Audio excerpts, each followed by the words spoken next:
On their first day of marriage, her millionaire husband divorced her, laughing, "I only married you for entertainment." 9 months later, he found her in a hospital bed, giving birth to his twins. Hi, my beautiful and loyal family. Welcome home to Mr. Peter's family. May the Almighty surround every woman with a shield of unbreakable strength, a river of healing, and a peace that silences every storm sent to destroy her. May every hidden battle she fought alone become the reason God lifts her higher than she ever dreamed.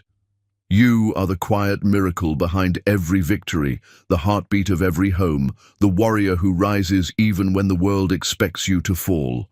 May your tears turn into triumph, your scars into wisdom, and your silence into a testimony that shakes the heavens. My precious family, your voice matters here. Your presence keeps this home alive. A like is a prayer released. A comment is a chain broken.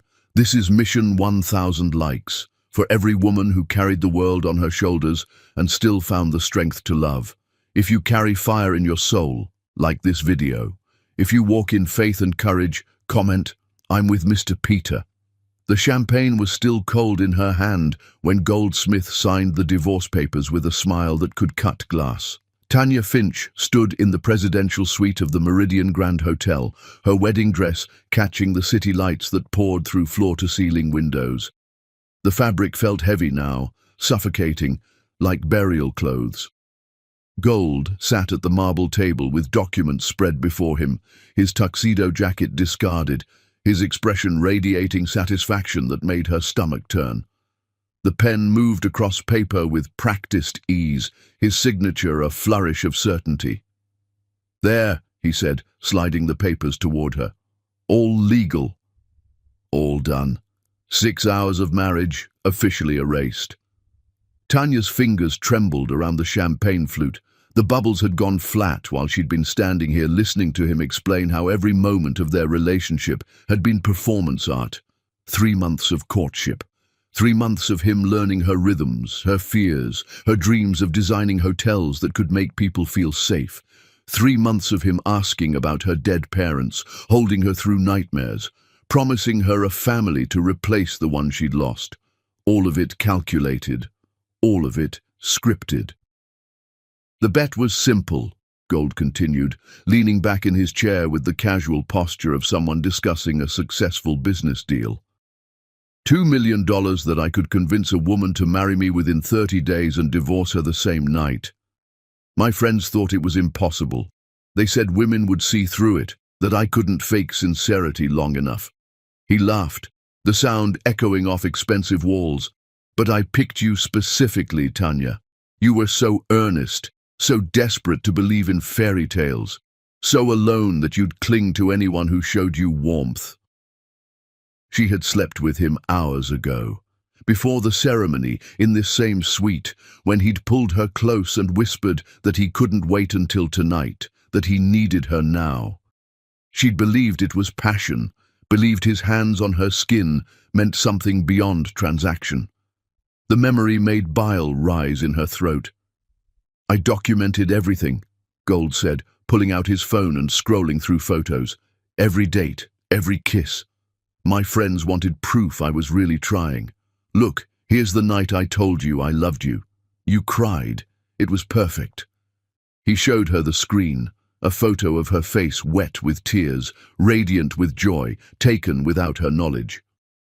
"I even recorded some of our conversations, the one where you talked about your mother dying when you were 12. That one got a standing ovation at the poker game." Tanya set down the champagne flute carefully because her hands wanted to throw it. She looked at the divorce papers, at the neat legal language that transformed their marriage into something that never existed. "An annulment on grounds of fraud," the document said, as if that word could contain what he'd done. At the bottom was a payment agreement, $50,000 for her participation in his entertainment, his lawyer had called it, compensation for her time.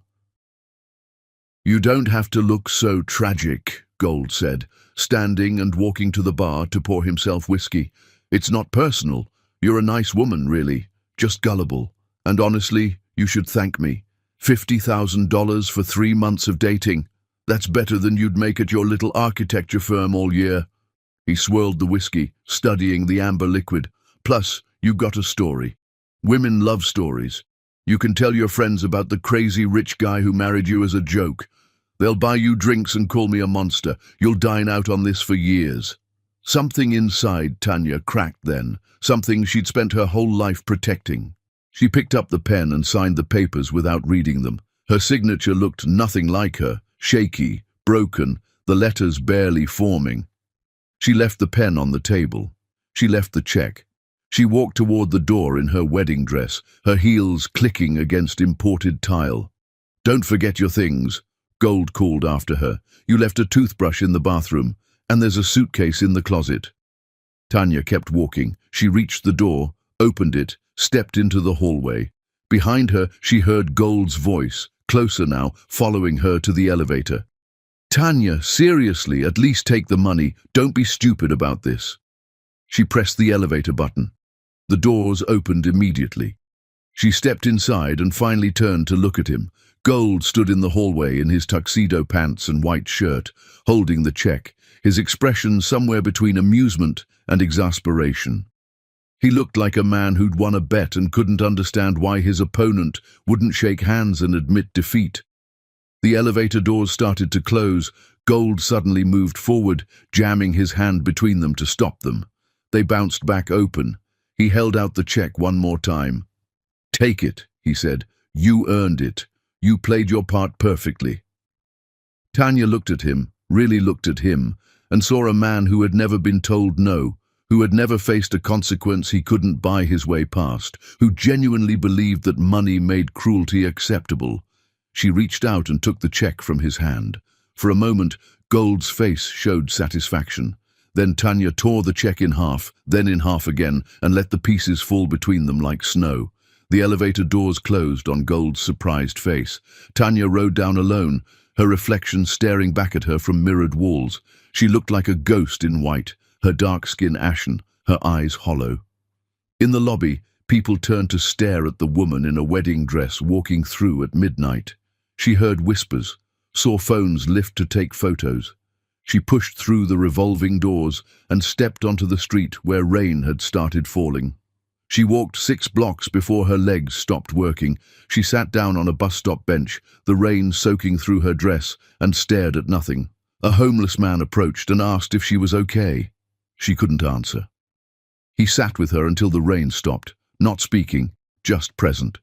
When she finally stood, he wished her luck.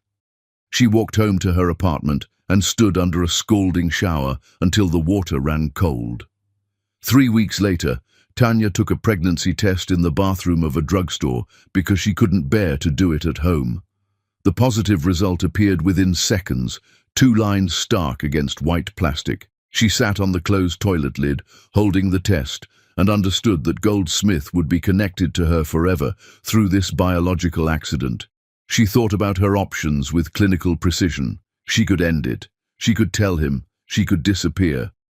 That night, she called a lawyer who confirmed that annulment meant Gold had legally chosen to erase the marriage, which meant any children from that union had no automatic paternal claim.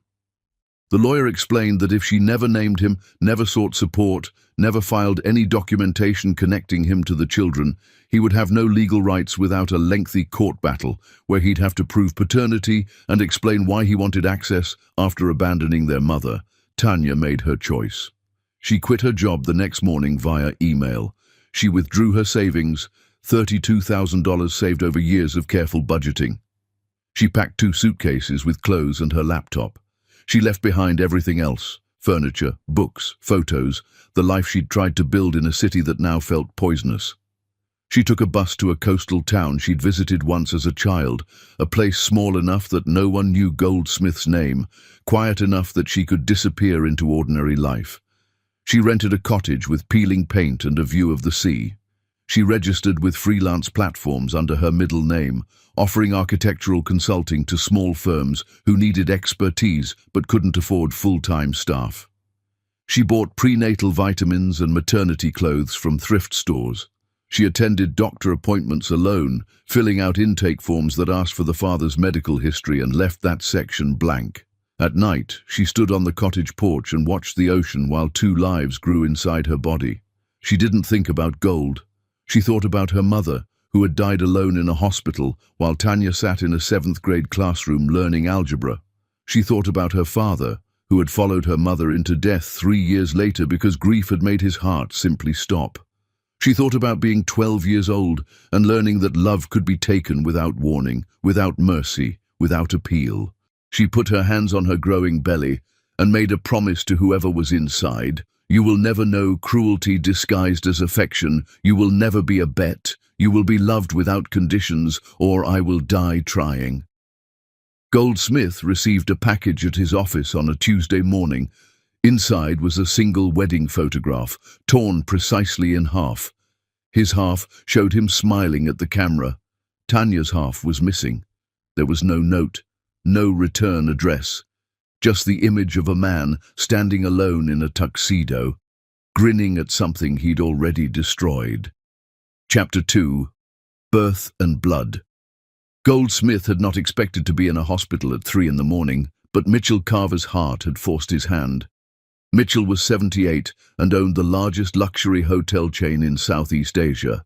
He'd been in the middle of proposing a partnership worth hundreds of millions when his face had turned grey and his left hand had started clawing at his chest.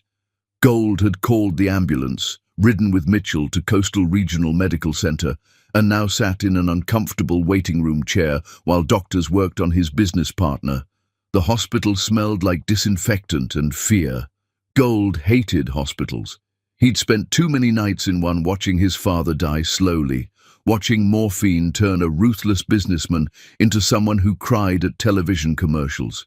He stood and walked the hallways because sitting still made him think, and thinking lately had become uncomfortable. He'd won his bet, collected his $2 million, told the story at parties where people laughed and called him savage. But something had shifted after that night. He'd started waking up at strange hours, remembering Tanya's face when he'd explained the bet, the way her expression had emptied of everything human. He'd told himself it was guilt, and guilt was useless. He'd moved on, but then the torn photograph had arrived and he hadn't been able to throw it away. Gold turned a corner and found himself near the maternity ward. He could hear babies crying behind closed doors, could see new fathers through observation windows holding infants with terrified gentleness. He almost turned back. Then he glanced through a partially open doorway and saw her.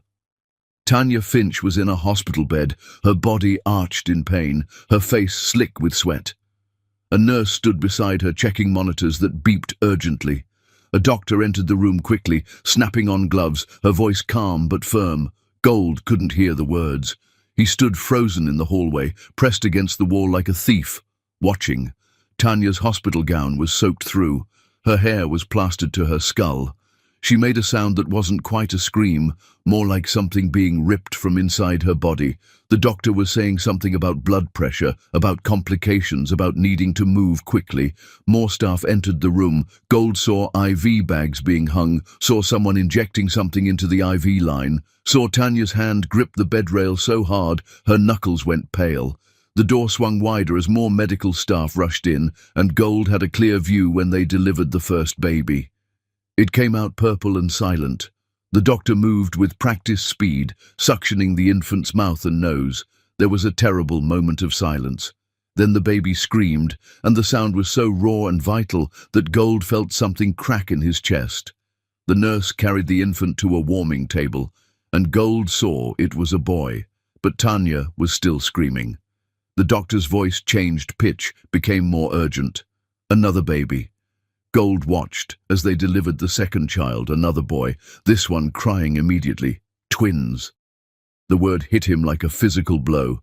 2 sons, 2 children who existed because of one night when he'd thought cruelty was a game. Then he saw the blood. It was spreading across the sheets faster than it should, darker than it should. The nurse called for the attending. Someone else ran out of the room, their footsteps pounding down the hallway. Gold heard the word hemorrhage. He heard someone call for the operating room to be prepped. He saw Tanya's face go slack, saw her eyes roll back, saw the doctor slam her hand on Tanya's chest and start giving orders in a voice that cut through chaos. They were losing her. Gold understood that with perfect clarity. Tanya was bleeding out in a hospital bed while her newborn sons cried in plastic bassinets.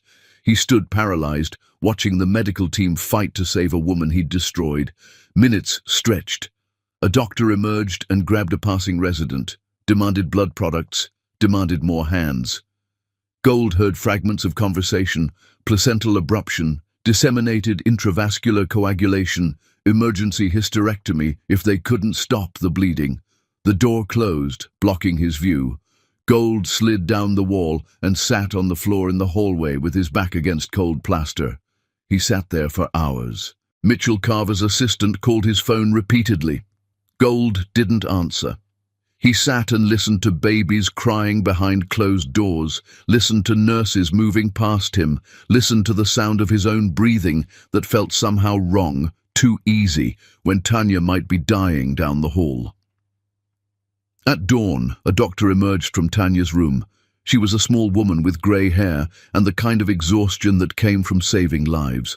She spoke to a nurse about moving the patient to recovery, about monitoring her for the next 24 hours, about the transfusions stabilizing her condition. Gold heard her say Tanya had lost nearly half her blood volume. He heard her say it had been close, too close. Gold stood slowly, his expensive suit wrinkled, his tie loosened. He approached the nurse's station with the kind of authority that came naturally to men with his bank account. He asked about the patient in room 412, said he was family, said he needed to know if she was stable. The nurse, harried and trusting, told him Tanya was critical but recovering. Told him the twins were healthy, 7 pounds each, no complications. Told him the mother had asked for no visitors, no contact, wanted to be left alone with her babies. Gold asked if there was a father listed. The nurse checked the chart and shook her head. No father. No family, no emergency contact, just a woman and 2 newborns facing the world alone. He went to the cafeteria because his hands were shaking and he needed to be anywhere else. He sat with coffee he didn't drink and thought about Tanya lying in that bed hemorrhaging while he'd stood in the hallway like a spectator. He thought about how she'd disappeared after the divorce, how he'd assumed she'd gone back to her small life and forgotten him. He thought about her being pregnant through all the months he'd been collecting his bet money and laughing about his wedding night performance. He thought about her going into labor alone, terrified, with no one to hold her hand or tell her she'd survive this. His phone buzzed with another call from Mitchell's assistant. Gold answered this time and learned Mitchell was stable, would recover, wanted to resume their meeting next week. Gold said something appropriate and ended the call. He sat in the cafeteria until visiting hours started, then walked back to the maternity ward. He found Tanya's room number on the board, room 412. He stood outside the door, his hand on the handle. Through the small window, he could see her. Tanya was sitting up in bed, pale as death but alive. She held one baby while the other slept in a bassinet beside her. Her face was different than he remembered, harder, leaner, carved by suffering he'd initiated. She was looking down at the baby in her arms with an expression Gold had never seen before, something so fierce and protective it made her beautiful in a way that had nothing to do with physical appearance. Gold stood outside that door for 30 minutes watching. A nurse entered and asked Tanya questions about pain levels, about whether she needed more medication. Gold heard Tanya's voice for the first time in months. It was hoarse from screaming, but steady. She said she was managing. She said she wanted to go home as soon as possible. She said she could handle this. The nurse left, and Gold watched Tanya shift the baby to her other arm with practiced care that suggested she'd been learning fast. The second baby started fussing, and Tanya somehow maneuvered both infants into her arms, holding them against her chest, rocking slightly. She was singing something too quiet for Gold to hear through the door. Both babies settled. Gold turned and walked away. He took the elevator down, walked through the lobby, got into his car.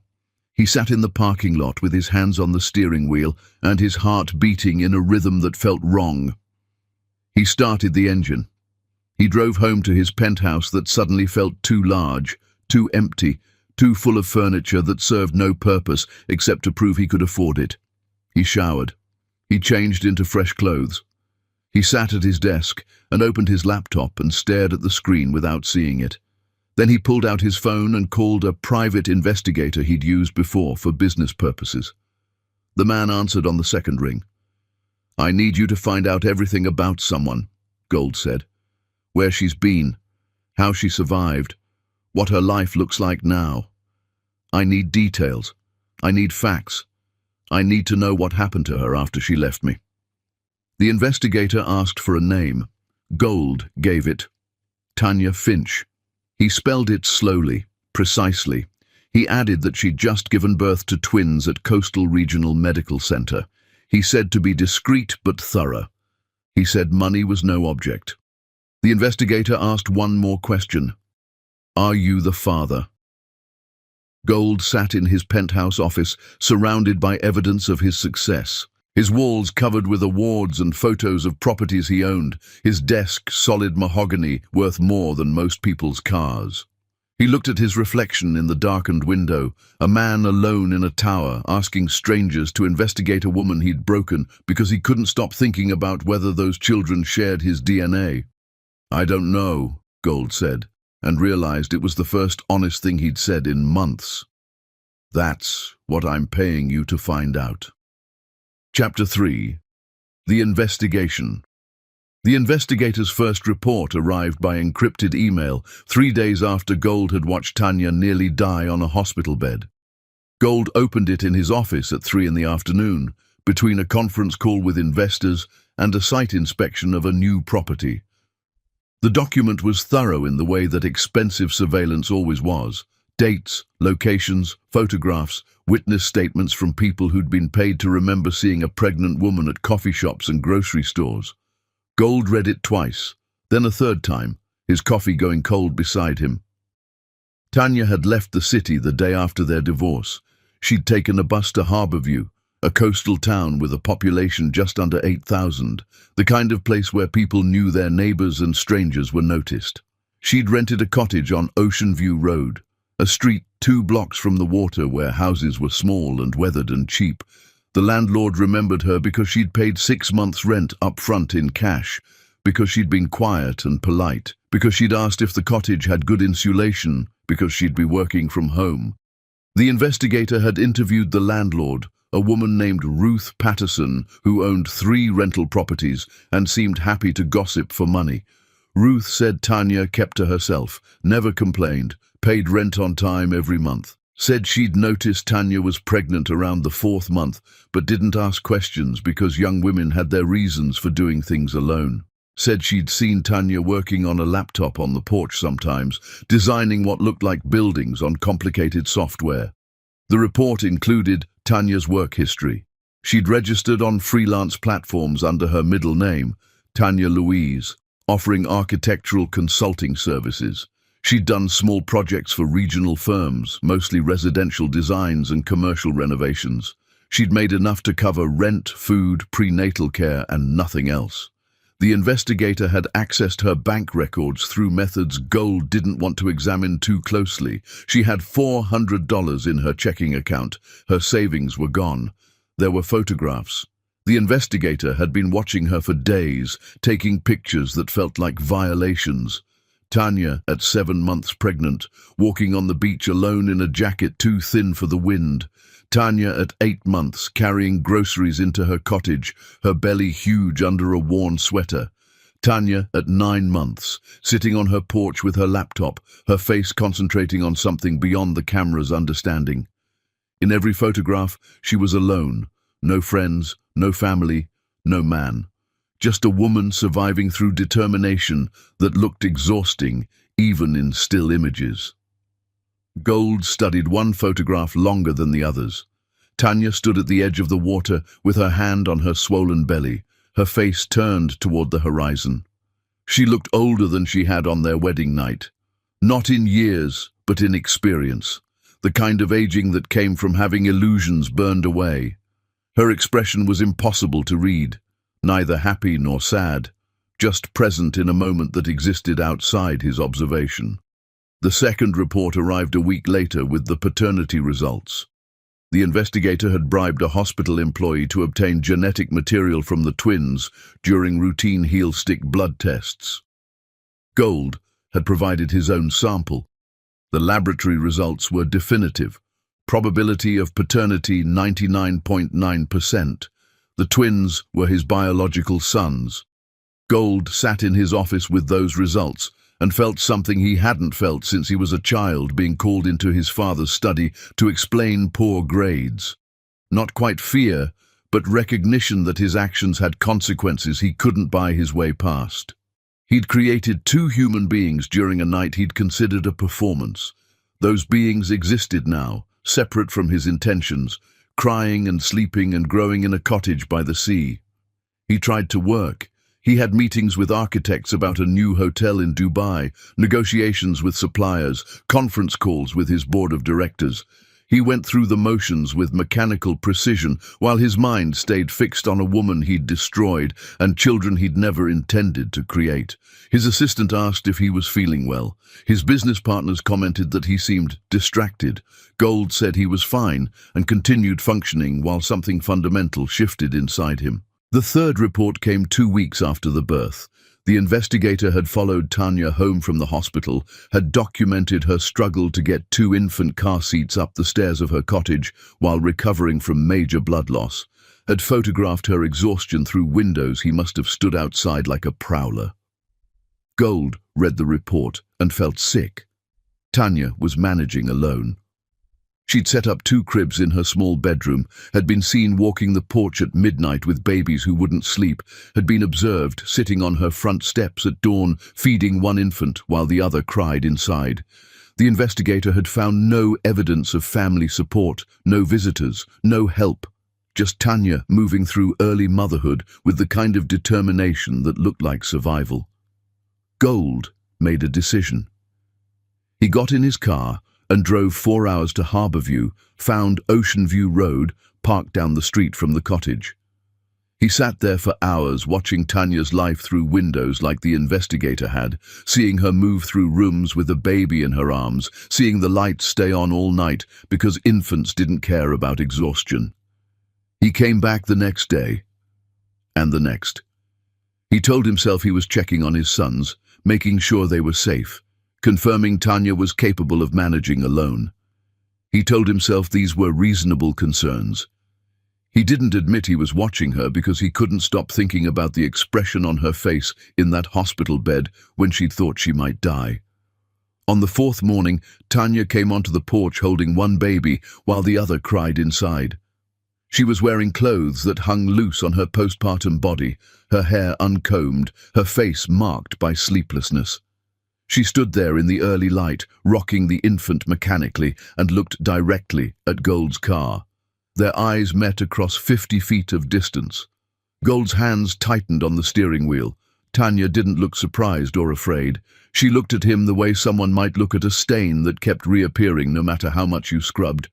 She stared at him for 30 seconds, her face expressionless, the baby in her arms fussing. Then she turned, walked back into the cottage, and closed the door. Gold sat in his car, waiting for something. Police, confrontation, acknowledgement. Nothing happened. The cottage door stayed closed. After an hour, he drove back to the city feeling like he'd been dismissed by someone who'd already spent too much time thinking about him. But he couldn't stay away. He came back a week later, parked in the same spot, watched the same windows. This time, Tanya didn't come out. She moved through her cottage doing whatever mothers did, feeding, changing, soothing, surviving, and ignored the expensive car parked on her street. Gold watched her carry both babies at once, one in each arm, moving from room to room with practiced efficiency. He watched her sit on the porch steps at midnight, rocking a crying infant while the other slept inside. He watched her walk to the corner store with both babies strapped to her chest in carriers, buying formula and diapers with careful attention to prices. She never looked at his car again. She acted as if he didn't exist, as if the man watching her life from a distance was no more significant than a stranger passing through town. Her indifference was more devastating than anger would have been. On the 3rd week of surveillance, Gold decided to stop being a coward. He got out of his car and walked to the cottage door. He could hear babies crying inside, could hear Tanya's voice singing something soft and tuneless. He knocked. The singing stopped. Footsteps approached. The door opened 6 inches, stopped by a chain lock. Tanya looked at him through the gap. She was holding one baby. The other was crying somewhere behind her. She didn't ask what he wanted. She didn't ask why he was there.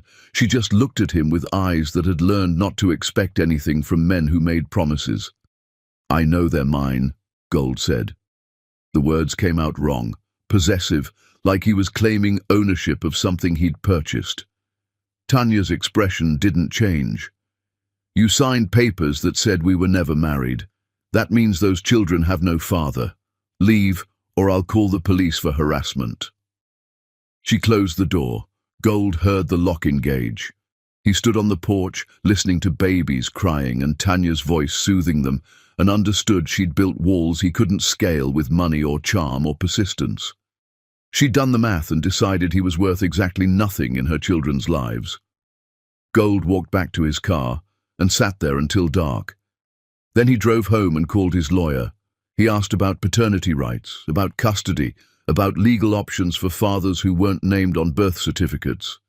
His lawyer explained it would require a court battle, DNA tests, publicity, explanations about why he wanted access to children he'd abandoned for months.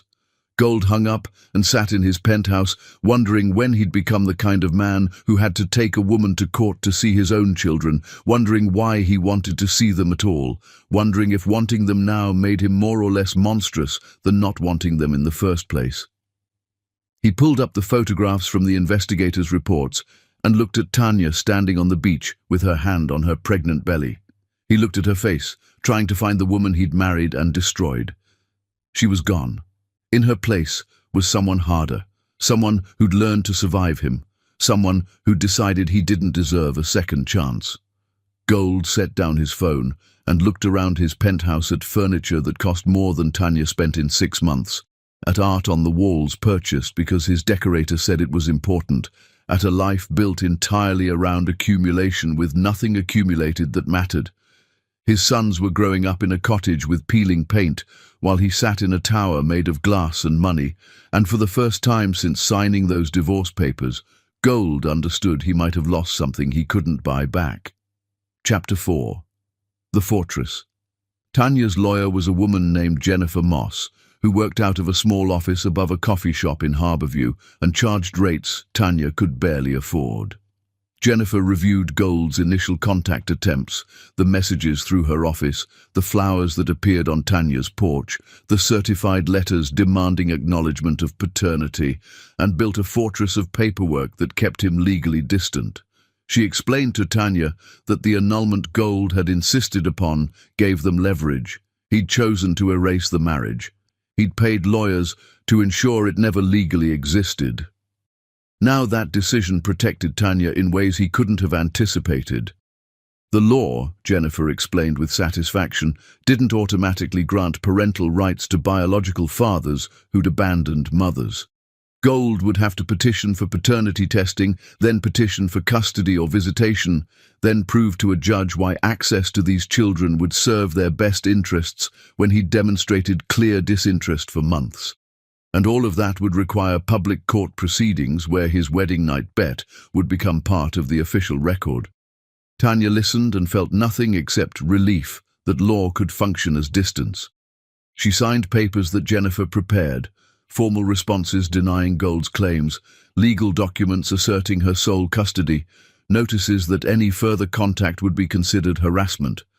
Jennifer filed everything with efficient precision, and Gold's attempts to reach Tanya stopped. Not because he gave up, but because his lawyer had clearly explained how badly he'd positioned himself. Meanwhile, Tanya was drowning. Her twins, she'd named them Zephyr and Phoenix in the hospital, names that meant wind and rebirth, names that had nothing to do with Goldsmith or his world, were relentless. They woke every 2 hours. They cried in harmony. They needed constant feeding, changing, holding, soothing. Tanya moved through days without clear boundaries between waking and sleeping, her body operating on instinct while her mind went numb. She worked when she could, taking on small projects that paid poorly but didn't require site visits. She designed a restaurant renovation for a couple in Portland who wanted modern rustic, drew up plans for a beach house addition, consulted on a hotel lobby redesign. She worked with babies strapped to her chest or sleeping in bouncy seats beside her desk or crying while she tried to concentrate. She invoiced clients and prayed they'd pay quickly because her savings were gone and her rent was due. She bought the cheapest diapers, the store-brand formula, clothes from thrift stores that sometimes smelled like other people's lives even after washing. She ate oatmeal and peanut butter sandwiches because they were filling and cheap. She lost weight her body couldn't afford to lose while producing milk for 2 infants who seemed perpetually hungry. One evening at a grocery store, Tanya stood in the aisle calculating costs with a precision born of necessity. She needed formula, diapers, baby soap, something for herself to eat. She put items in her cart, checked the total on her phone calculator, put items back. Formula was non-negotiable, diapers were non-negotiable. That left $8 for food for herself for the week. She was deciding between rice and pasta when she felt someone watching her. Gold stood at the end of the aisle wearing a suit that probably cost what Tanya paid in rent. He looked at her cart, the generic formula, the cheapest diapers, the calculation happening in real time as she sacrificed her own needs for her children. His face did something complicated, an expression Tanya didn't care enough to interpret. He approached slowly, carefully, like she was an animal that might bolt. Tanya. She didn't respond. She put rice in her cart and moved toward checkout. Gold followed. "Let me pay for your groceries, please. You shouldn't have to choose between feeding yourself and feeding them." Tanya stopped walking and turned to look at him. Other shoppers moved around them, annoyed at the obstruction. Tanya's twins were asleep in their carriers attached to the shopping cart, their small faces peaceful in a way they never were at home. She looked at Gold and remembered his laughter on their wedding night, remembered him explaining how he'd recorded her grief for entertainment, remembered signing divorce papers while still in her wedding dress. "I'd rather eat nothing than take a cent from a man who bet money on breaking my heart," she said. She walked to checkout, paid with her debit card, prayed it wouldn't decline. It went through with $7 remaining in her account. She loaded groceries into bags and carried them out to her car, with Gold standing in the aisle watching her leave. That night, Tanya fed her sons and ate plain rice with salt, and thought about pride and whether it was worth starving over. She decided it was. She'd survived everything else. She could survive poverty too. But survival was becoming a question rather than a certainty. Her freelance work was sporadic. Her body was still recovering from childbirth and blood loss that had nearly killed her. Her twins were growing, needing more, demanding attention she had to split between them. She was so tired, she sometimes hallucinated, seeing her dead mother standing in doorways, seeing shadows move like threats. One midnight when both babies were screaming and Tanya had been awake for 36 hours straight, she sat on her bathroom floor and cried for the first time since leaving the hospital. She cried because she was alone. She cried because she was failing. She cried because her children deserved better than a mother who could barely function. She cried until she heard Phoenix's screams reach a pitch that meant real distress. Then she stood up and went back to being what they needed her to be. She didn't know that her neighbor in the cottage next door had heard everything through the thin walls. She didn't know that Dr. Silas Hartwell, who'd moved in 2 weeks earlier, had been lying awake listening to her struggle every night, wondering if he should offer help or if that would be an invasion. She didn't know that he'd been in that same place once, alone with a loss too big to carry, wondering how to keep living when living took more strength than he possessed. The next morning, Tanya found groceries on her porch. Good groceries. Fresh vegetables, quality formula, expensive diapers, real food. There was no note, no name. Just bags of supplies left like a miracle. Tanya looked at the offering and then at the cottage next door. Through the window she saw a man she'd nodded to once in passing. Tall, quiet, with dark hair and the kind of tired eyes that came from seeing too much death. He was drinking coffee at his kitchen window. When he saw her looking, he raised his mug slightly in greeting but didn't smile or wave or act like he expected gratitude. Tanya took the groceries inside and fed her children and ate fresh food for the first time in weeks. She didn't thank him. She didn't acknowledge the gift. She just survived one more day. But the next week, when groceries appeared again, she knocked on his door. The man answered wearing scrubs with a hospital ID badge that identified him as Dr. Silas Hartwell, trauma surgery. He looked at her without speaking, waiting. "I can't pay you back," Tanya said, "but I can't keep taking your money either." Silas considered this. "I'm not keeping track. I hear your babies through the walls. I know you're alone. I was alone once. People helped me. Now I'm helping you. That's the only math that matters." He closed the door gently, ending the conversation before Tanya could argue. She stood on his porch, holding Phoenix and feeling something she hadn't felt in months. The possibility that not every man was Goldsmith, that kindness might exist without transaction, that maybe survival didn't have to be entirely solitary. Inside his cottage, Silas leaned against the closed door and thought about the woman next door raising 2 infants alone, thought about his wife who died giving birth to their daughter, who died 10 minutes later, thought about how grief made you either cruel or kind, and there was no middle ground. He'd chosen kind because cruelty would have destroyed him. Through the wall, he heard Tanya singing to her babies, her voice carrying through plaster and studs, and he decided he'd keep leaving groceries until she stopped needing them, or told him to stop, whichever came first. Gold sat in his car down the street watching a man he didn't know carry supplies into Tanya's cottage. He watched Tanya answer her door, watched her stand there talking to a stranger who seemed comfortable in her space. He watched something that looked like gratitude cross her face, watched her go back inside, watched lights turn on in both cottages as evening fell. His investigator's new report would identify the man as Dr. Silas Hartwell, surgeon, widower, recently relocated from Seattle. The report would note that Silas had been observed helping with the twins, had been seen on Tanya's porch holding one baby while she dealt with the other, had been photographed making her laugh. Gold would read that report and understand he wasn't just losing a custody battle. He was losing his children to another man's presence, his sons learning to recognize a voice that wasn't his, small hands reaching for arms that weren't his. He'd thrown Tanya away like she was garbage.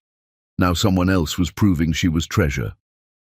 He started the car and drove back to his empty penthouse where no one needed him, where nothing he owned required his care, where success felt hollow and money felt stupid. He sat in the dark and tried to remember why he'd thought the bet was funny, why he'd signed those papers with a smile, why he'd believed cruelty was acceptable when wrapped in expensive sheets. He couldn't remember. That night felt like it belonged to someone else now, some version of himself he didn't recognize anymore. But that version had made choices this version had to live with. And those choices had consequences named Zephyr and Phoenix, who were learning to smile at a stranger, while their biological father sat in a tower made of glass and regret. Chapter 5. The Professional Collision. The acquisition proposal arrived on Gold's desk on a Tuesday morning with the kind of fanfare that signaled major money. Meridian International wanted to purchase his hotel empire for $500 million. They planned to expand operations into the luxury market, wanted his flagship properties, valued his brand recognition. The deal included retention of him as CEO with a seat on their board, stock options, performance bonuses that would make him even wealthier than he already was. His lawyers called it the opportunity of a decade. His financial advisors called it smart business. Gold signed the preliminary agreements and felt nothing except the familiar numbness that had settled into his chest since watching Tanya nearly die. The first meeting with Meridian's acquisition team was scheduled for the following week. Gold prepared by reviewing their portfolio, their expansion strategy, their market position. He was good at this kind of analysis, at seeing numbers and understanding what they meant in terms of power and growth. He'd built his empire on the ability to read balance sheets like poetry and find opportunity in risk. The meeting started precisely at 9. Meridian's team filled his conference room, executives in expensive suits, lawyers with briefcases, financial analysts with tablets. Gold went through his presentation explaining property values, occupancy rates, revenue projections. The Meridian CEO asked intelligent questions. The lawyers took notes. Everything proceeded according to script. Then the design team entered, and Gold's carefully constructed composure shattered. Tanya Finch walked through the door wearing professional clothes that hung slightly loose on her still-recovering body, carrying a portfolio case and a laptop, her face composed in an expression of absolute neutrality. She saw him. Her step didn't falter. She sat down, opened her laptop, and pulled up architectural renderings as if Gold was any other client she'd never met before. The Meridian CEO introduced her as their lead architect for the expansion project, praised her innovative designs, mentioned her growing reputation for sustainable luxury. Tanya stood and began her presentation. Her voice was steady, confident, transformed from the exhausted woman Gold had watched struggling in a grocery store. She explained her vision for renovating his flagship hotel, modernizing while maintaining character, incorporating green technology, redesigning public spaces to create intimacy within grandeur. Her designs were extraordinary. Gold had reviewed hundreds of architectural proposals over the years. These were better than anything he'd seen. Tanya had taken his hotel and reimagined it as something both functional and beautiful, had solved problems he hadn't known existed, had created spaces that would make guests feel wealthy and welcome simultaneously. The Meridian team was clearly impressed. They asked technical questions. Tanya answered with precise expertise, citing building codes and material costs and construction timelines with the fluency of someone who understood every detail. Gold sat at the head of the table and watched the woman he'd destroyed command a room full of men who hung on her words. She'd rebuilt herself. She'd taken her talent and created a professional reputation that had nothing to do with him, had worked her way into this contract through skill and determination, had survived his cruelty and become more successful than she'd been before. The realization was devastating. The meeting lasted 2 hours. Tanya never looked at Gold directly. She addressed the room, made eye contact with everyone except him, treated his presence like an irrelevant detail. When the Meridian team asked if Gold had questions about the designs, Tanya finally met his gaze with eyes that held no emotion whatsoever. Gold opened his mouth and found he had nothing to say. He nodded his approval. The meeting ended. People filed out toward lunch. Gold stood and intercepted Tanya in the hallway before she could disappear. She stopped walking but didn't turn to face him. He moved around to block her path. Up close, he could see exhaustion beneath her makeup, could see she'd lost weight she couldn't afford to lose, could see the careful construction of her professional armor. "You didn't tell me you were taking this contract," Gold said. Tanya looked at him with the expression of someone addressing a mildly annoying obstacle. "I don't report my professional decisions to you. I took a job. You happen to be tangentially involved. That's not my concern." "Tanya, we don't need to talk about anything. I'm here to work. If you have feedback on my designs, submit it through the proper channels." She moved to step around him. Gold blocked her again. "I know you need this money. I know you're struggling. Let me help. Let me set up an account for the twins. Let me pay for—" "I'm taking this contract because I earned it with my talent, not because you're offering charity." Tanya's voice was flat, factual. "My financial situation is none of your business. My children are none of your business. I'm a professional contractor working on a project where you're a stakeholder. That's the extent of our relationship." She stepped around him successfully this time and walked toward the elevator. Gold stood in the hallway, watching her leave for the second time in his life, watching her back disappear as she chose to exit rather than engage. Other people moved past him, colleagues, Meridian executives, his own assistant asking about lunch plans. Gold ignored them all. He went back to his office and closed the door and sat at his desk, staring at nothing. The project moved forward. Tanya came to weekly meetings, presented updates, coordinated with construction teams, solved problems with efficient creativity. She treated Gold with perfect professional courtesy and absolute personal indifference. She called him Mr. Smith. She copied him on emails using formal language. She never stayed after meetings to chat, never accepted invitations to client dinners, maintained boundaries so clear they felt like walls built from ice. Gold watched her from across conference tables and learned things about her he'd never known during their brief marriage. She was brilliant at problem-solving, could see three-dimensional space in her mind and translate it to drawings that contractors understood. She was patient with difficult clients, diplomatic with demanding timelines, firm when people tried to compromise her designs. She commanded respect through competence, and men who would normally dismiss a young woman listened when she explained why their ideas wouldn't work. She'd become this person without him. She'd taken the wreckage he'd created and built something better. He'd thought destroying her was entertainment. She'd proven destruction was just the first chapter of a longer story. Weeks passed. Gold found excuses to be at meetings Tanya attended, found reasons to review her work personally rather than delegating to assistants. He told himself it was due diligence. He didn't admit he was looking for cracks in her armor, hoping to see the woman who'd cried at his declaration of love, hoping some part of her still existed beneath the professional distance. One evening, after a late meeting about construction delays, Gold saw Tanya's phone light up on the conference table. She was gathering her materials, preparing to leave. The name on the screen was Silas. Gold watched her face transform. Softness replacing the careful neutrality, a small smile appearing like sun through clouds. She answered the phone with warmth that felt like a knife in his chest. "I'm on my way home now," Tanya said, her voice completely different than it had been 10 seconds earlier when she'd been discussing load-bearing walls. "Did they eat okay? Tell them Mama loves them. I'll be there in 30 minutes.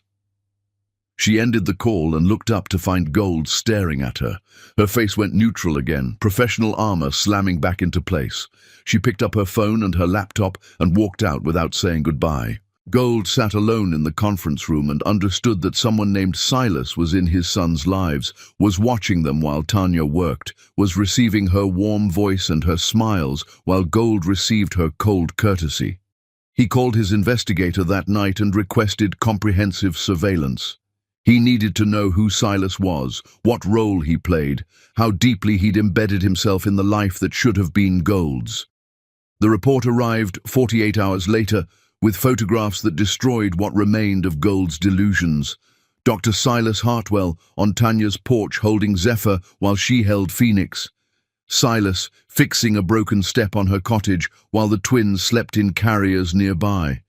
Silas and Tanya walking on the beach, each carrying a baby, their bodies angled toward each other in a way that suggested intimacy developing. Silas making Tanya laugh, actually laugh, her head thrown back, her face radiant, while Phoenix grabbed at his hair. The investigator's report detailed Silas's background. Widower. Lost his wife and newborn daughter 3 years ago to childbirth complications. Moved to Harborview to start over. Trauma surgeon at the regional hospital. Quiet, private, well-respected by colleagues. No criminal history, no scandals, no hidden cruelty. Just a good man who'd survived tragedy and was learning to live again by helping a woman survive hers. Gold read the report 3 times and felt rage and something worse than rage. The recognition that he was being replaced by someone who deserved what Gold had thrown away. Silas hadn't needed to be coached to be kind. He'd seen a woman struggling and helped without expecting anything in return. He'd earned his place in Tanya's life through presence and consistency and the simple act of showing up. Gold had shown up too late and for the wrong reasons. He'd shown up because guilt hurt, and watching Tanya survive without him made him feel unnecessary. He'd shown up because his sons existed, and he wanted credit for their existence without having done any work to deserve them. He'd shown up because losing felt unfamiliar, and he didn't know how to accept defeat. Silas had shown up because someone needed help, and he had help to give, and that difference meant everything. Gold sat in his penthouse, holding photographs of another man raising his children, and understood he'd lost not just a custody battle, but something more fundamental. He'd lost the right to matter in their lives.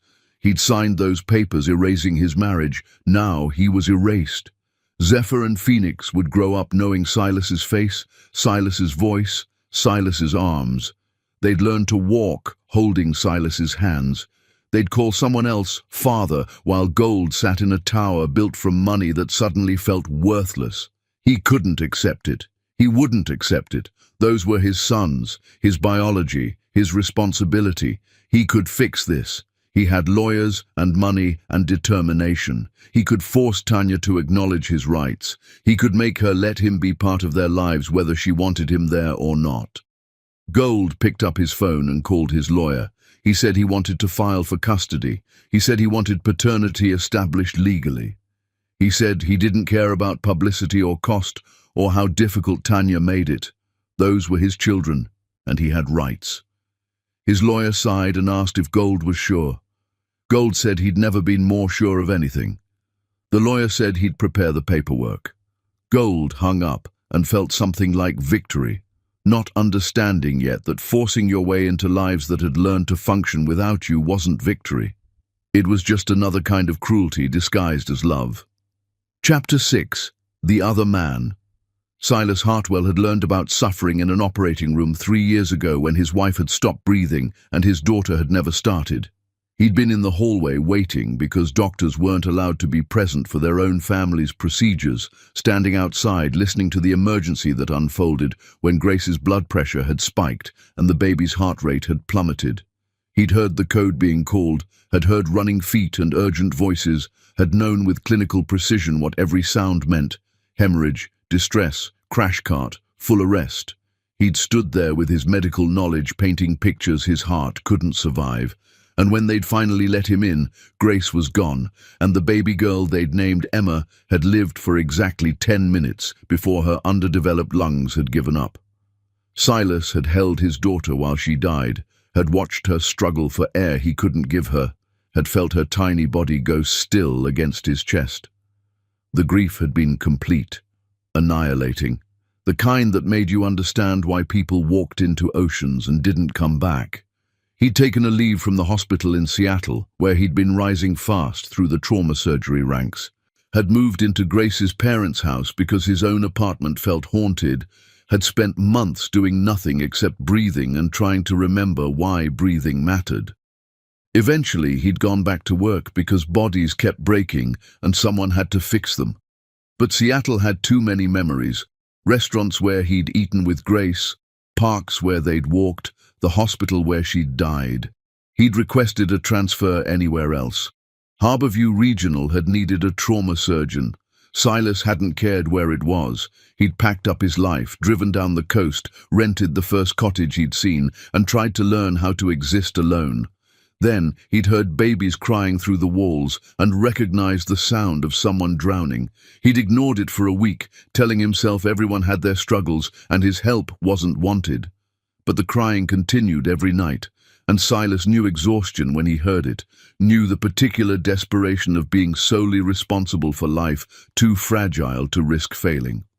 On the 8th night, when he'd heard a woman sobbing in a bathroom, he'd gone to the store and bought groceries, and left them on her porch like an anonymous gift because he remembered people doing the same for him after Grace died. The woman, Tanya, he'd learned later, had been suspicious initially. She'd looked at the groceries like they might be poisoned, had knocked on his door with distrust written across her face. But Silas had learned that grief and exhaustion made you too tired for pride. Eventually she'd accepted his help because refusing it meant her children suffered, and mothers didn't let pride hurt their children. He'd started watching the twins when Tanya had meetings. She'd knock on his door with desperation in her eyes and babies in her arms, and Silas would take them for 2 hours or 3 while she worked. He'd learned their rhythms fast. Zephyr liked movement, needed to be walked and bounced constantly. Phoenix preferred warmth, would settle if you held him against your chest, where he could hear your heartbeat. They were easy babies once you understood them, and Silas understood babies because he'd spent months preparing for Emma, reading books and taking classes with Grace, learning techniques he'd thought he'd use forever. Tanya never asked about his past. She never pried into why a trauma surgeon with Seattle credentials was living in a rental cottage in Harborview.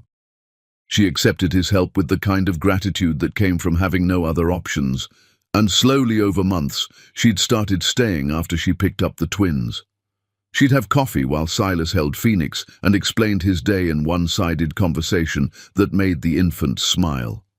She'd sit on his porch steps while Zephyr napped against Silas's shoulder and talk about design projects she was working on, about how raising twins alone was harder than anyone admitted, about being tired in ways sleep couldn't fix. Silas had listened because listening was easy. He'd learned not to offer advice or solutions unless asked, because people dealing with impossible situations didn't need someone explaining how to survive. They needed someone to acknowledge that survival was exhausting. Tanya seemed to understand that. She never asked him to fix her problems. She just sat with him and existed in the same space, and that companionship was enough. Eventually she'd told him about gold, about the wedding night bet, about signing annulment papers while wearing her dress, about disappearing because she couldn't bear the thought of raising children connected to cruelty. She'd told him with the flat affect of someone recounting facts rather than wounds, and Silas had recognized trauma presenting as numbness. He'd told her about Grace and Emma, about the 10 minutes he'd held his daughter while she died, about moving here because grief required geography to be survivable. They'd become friends first, two people who'd learned that terrible things happened to people who didn't deserve them, that rebuilding was possible but exhausting, that loneliness was bearable when someone else understood it. Tanya never asked for more than friendship. Silas never offered it. They existed in parallel, helping each other survive, and that had been enough, until it wasn't. The shift had happened gradually. Silas would find himself thinking about Tanya while performing surgery, wondering if she'd gotten Phoenix to sleep, if she'd eaten anything besides peanut butter sandwiches. He'd come home and feel disappointed if her cottage was dark, relieved when he saw lights on and knew she was managing.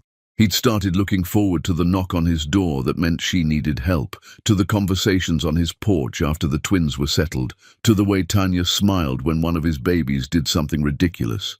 His babies. He'd started thinking of Zephyr and Phoenix that way, without meaning to, had caught himself telling colleagues about them like they were his sons, had bought them clothes and toys because Tanya couldn't afford them and refused gifts from Gold. He'd fallen in love with those twins the way you fall asleep. Slowly, then all at once, until you couldn't remember not loving them. And he'd fallen in love with Tanya too. Not the desperate love of someone trying to replace what he'd lost. Grace would always be irreplaceable. But the careful love of someone who'd learned that hearts could hold more than one person, that loving again didn't diminish what came before. He'd fallen for Tanya's strength, her refusal to be broken by betrayal, her dedication to her sons, the way she laughed when she was too tired to be careful about hiding joy. He hadn't told her. He'd been waiting for the right moment, waiting until she seemed ready to hear it, waiting until Gold stopped hovering at the edges of her life like a ghost she couldn't exorcise. But Gold hadn't stopped. He'd filed for custody, forcing Tanya into legal battles she couldn't afford emotionally or financially. He'd hired expensive lawyers who were building cases that painted Tanya as vindictive, painting Gold as a reformed man seeking redemption through fatherhood. Silas had watched Tanya read the custody papers, had seen her face go blank the way it did when she was protecting herself from feeling too much. He'd asked what she wanted. She'd said she wanted to make sure Gold never touched her children. Silas had understood then that he couldn't just be supportive anymore. He had to be present actively, had to prove to any judge that these twins had a father figure who'd been there every single day, who'd earned his place through consistency and love rather than biology and guilt. So, on a Wednesday evening after putting both twins to bed and finding Tanya washing dishes with mechanical exhaustion, Silas had asked her to marry him. Not romantically. There had been no candles or music or grand gestures. Just him, standing in her kitchen with a simple ring he'd bought that afternoon, saying words he'd practiced 50 times in his head.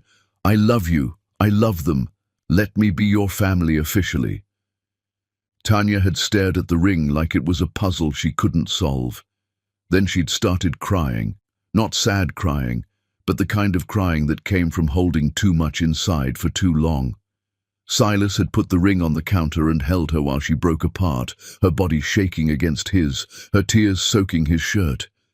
He'd held her until she stopped, until she could breathe again, until she stepped back and wiped her face with the kind of embarrassment that came from letting someone see you completely.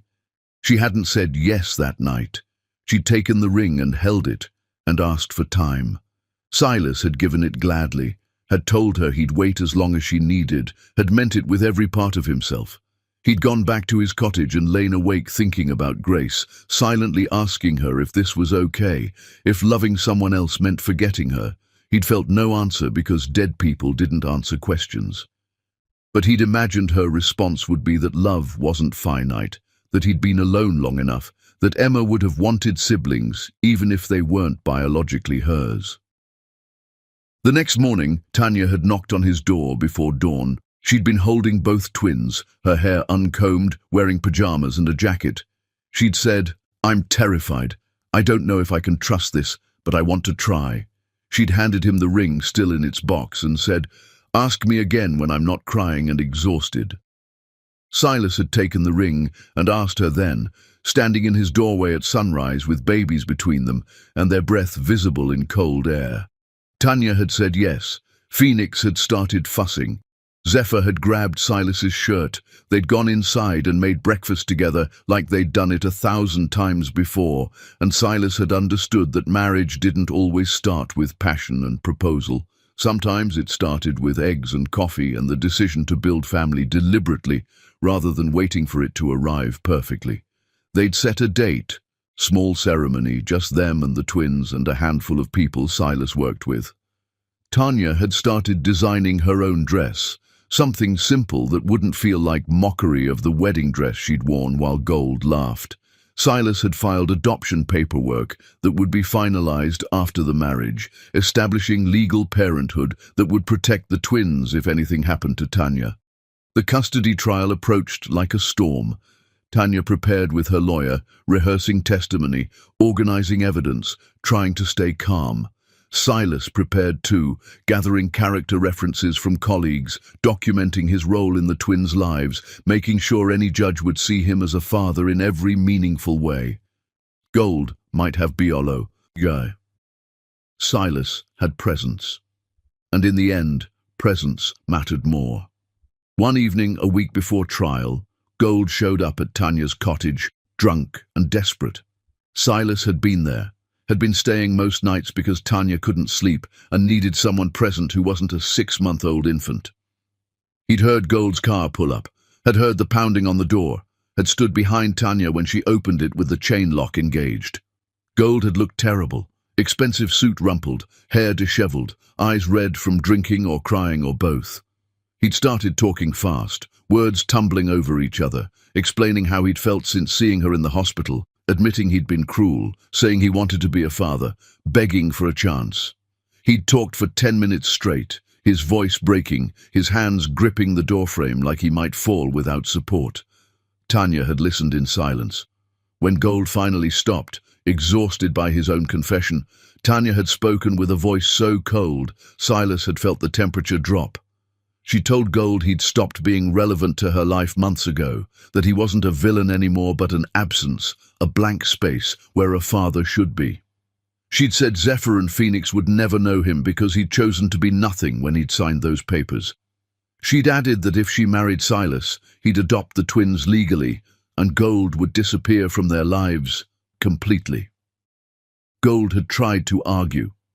Silas had stepped forward and simply closed the door. He'd heard Gold standing outside, heard him eventually leave, heard Tanya's shaky breathing as she processed having faced her destroyer and survived.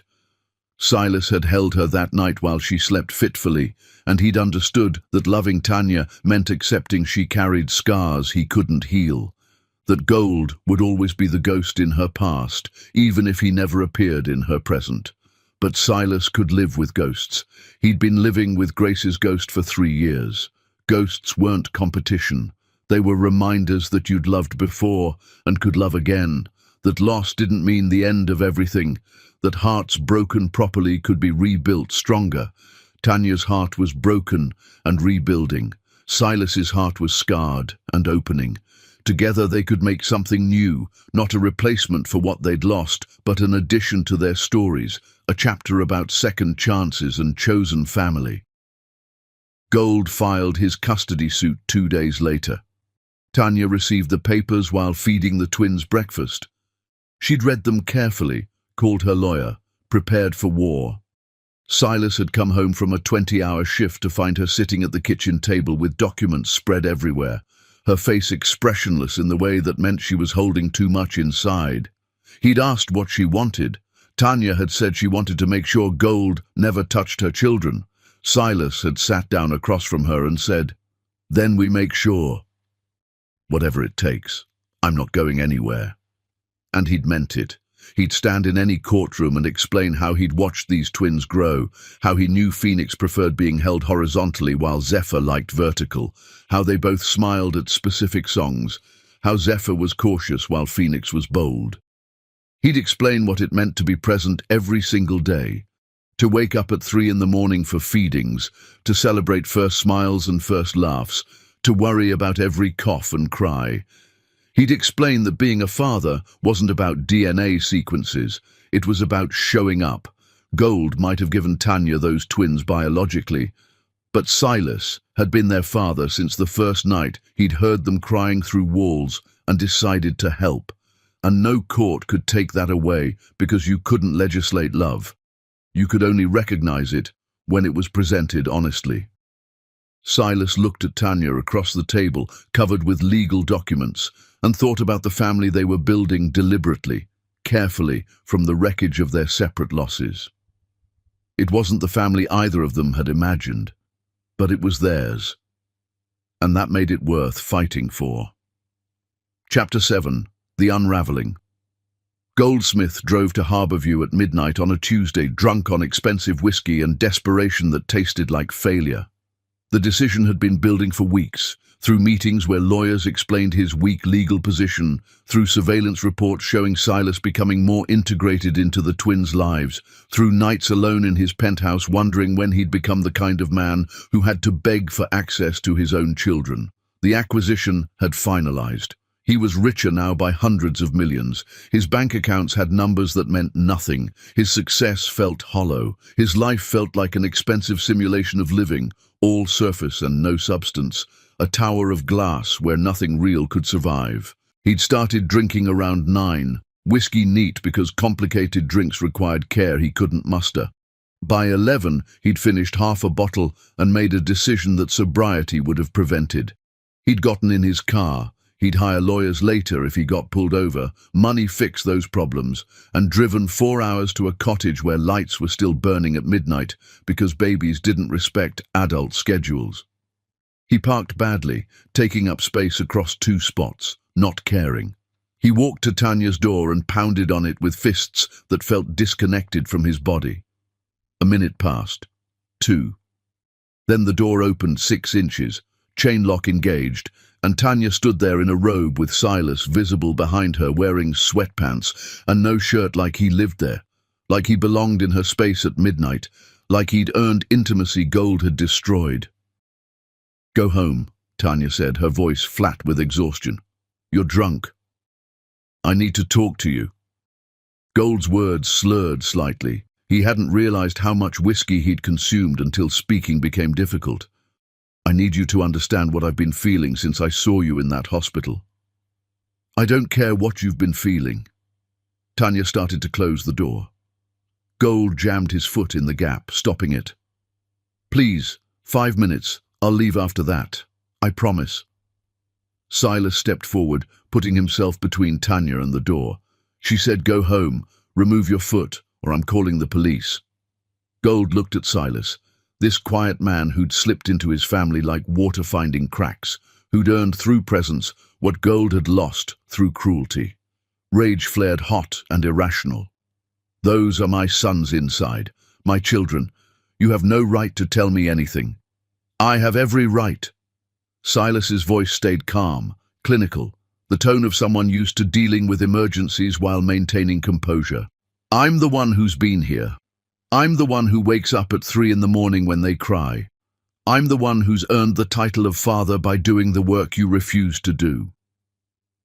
The words hit harder than fists would have.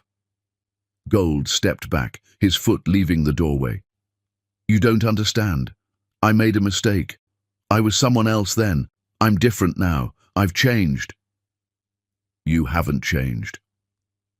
Tanya's voice cut through the night air with precision that suggested she'd been thinking about this speech for months. "You're just uncomfortable with consequences. Changing means doing the work before you need redemption, not after you realize guilt hurts. Changing means being better because it's right, not because you want credit for improvement." "I want to know them." Gold heard the desperation in his voice, the pleading tone that sounded pathetic even to his own ears. "I want to be their father." "You chose not to be their father when you signed annulment papers laughing about a bet." Tanya's face was stone, unmoved by his distress. "You chose not to be their father when you knew I was pregnant and did nothing. You chose not to be their father every single day you knew they existed and stayed away. You don't get to choose differently now, because loneliness became uncomfortable." Gold felt something break inside his chest, something fundamental cracking. "What do I have to do? Tell me what I have to do to fix this." "You can't fix this." Tanya's words were final as doors closing.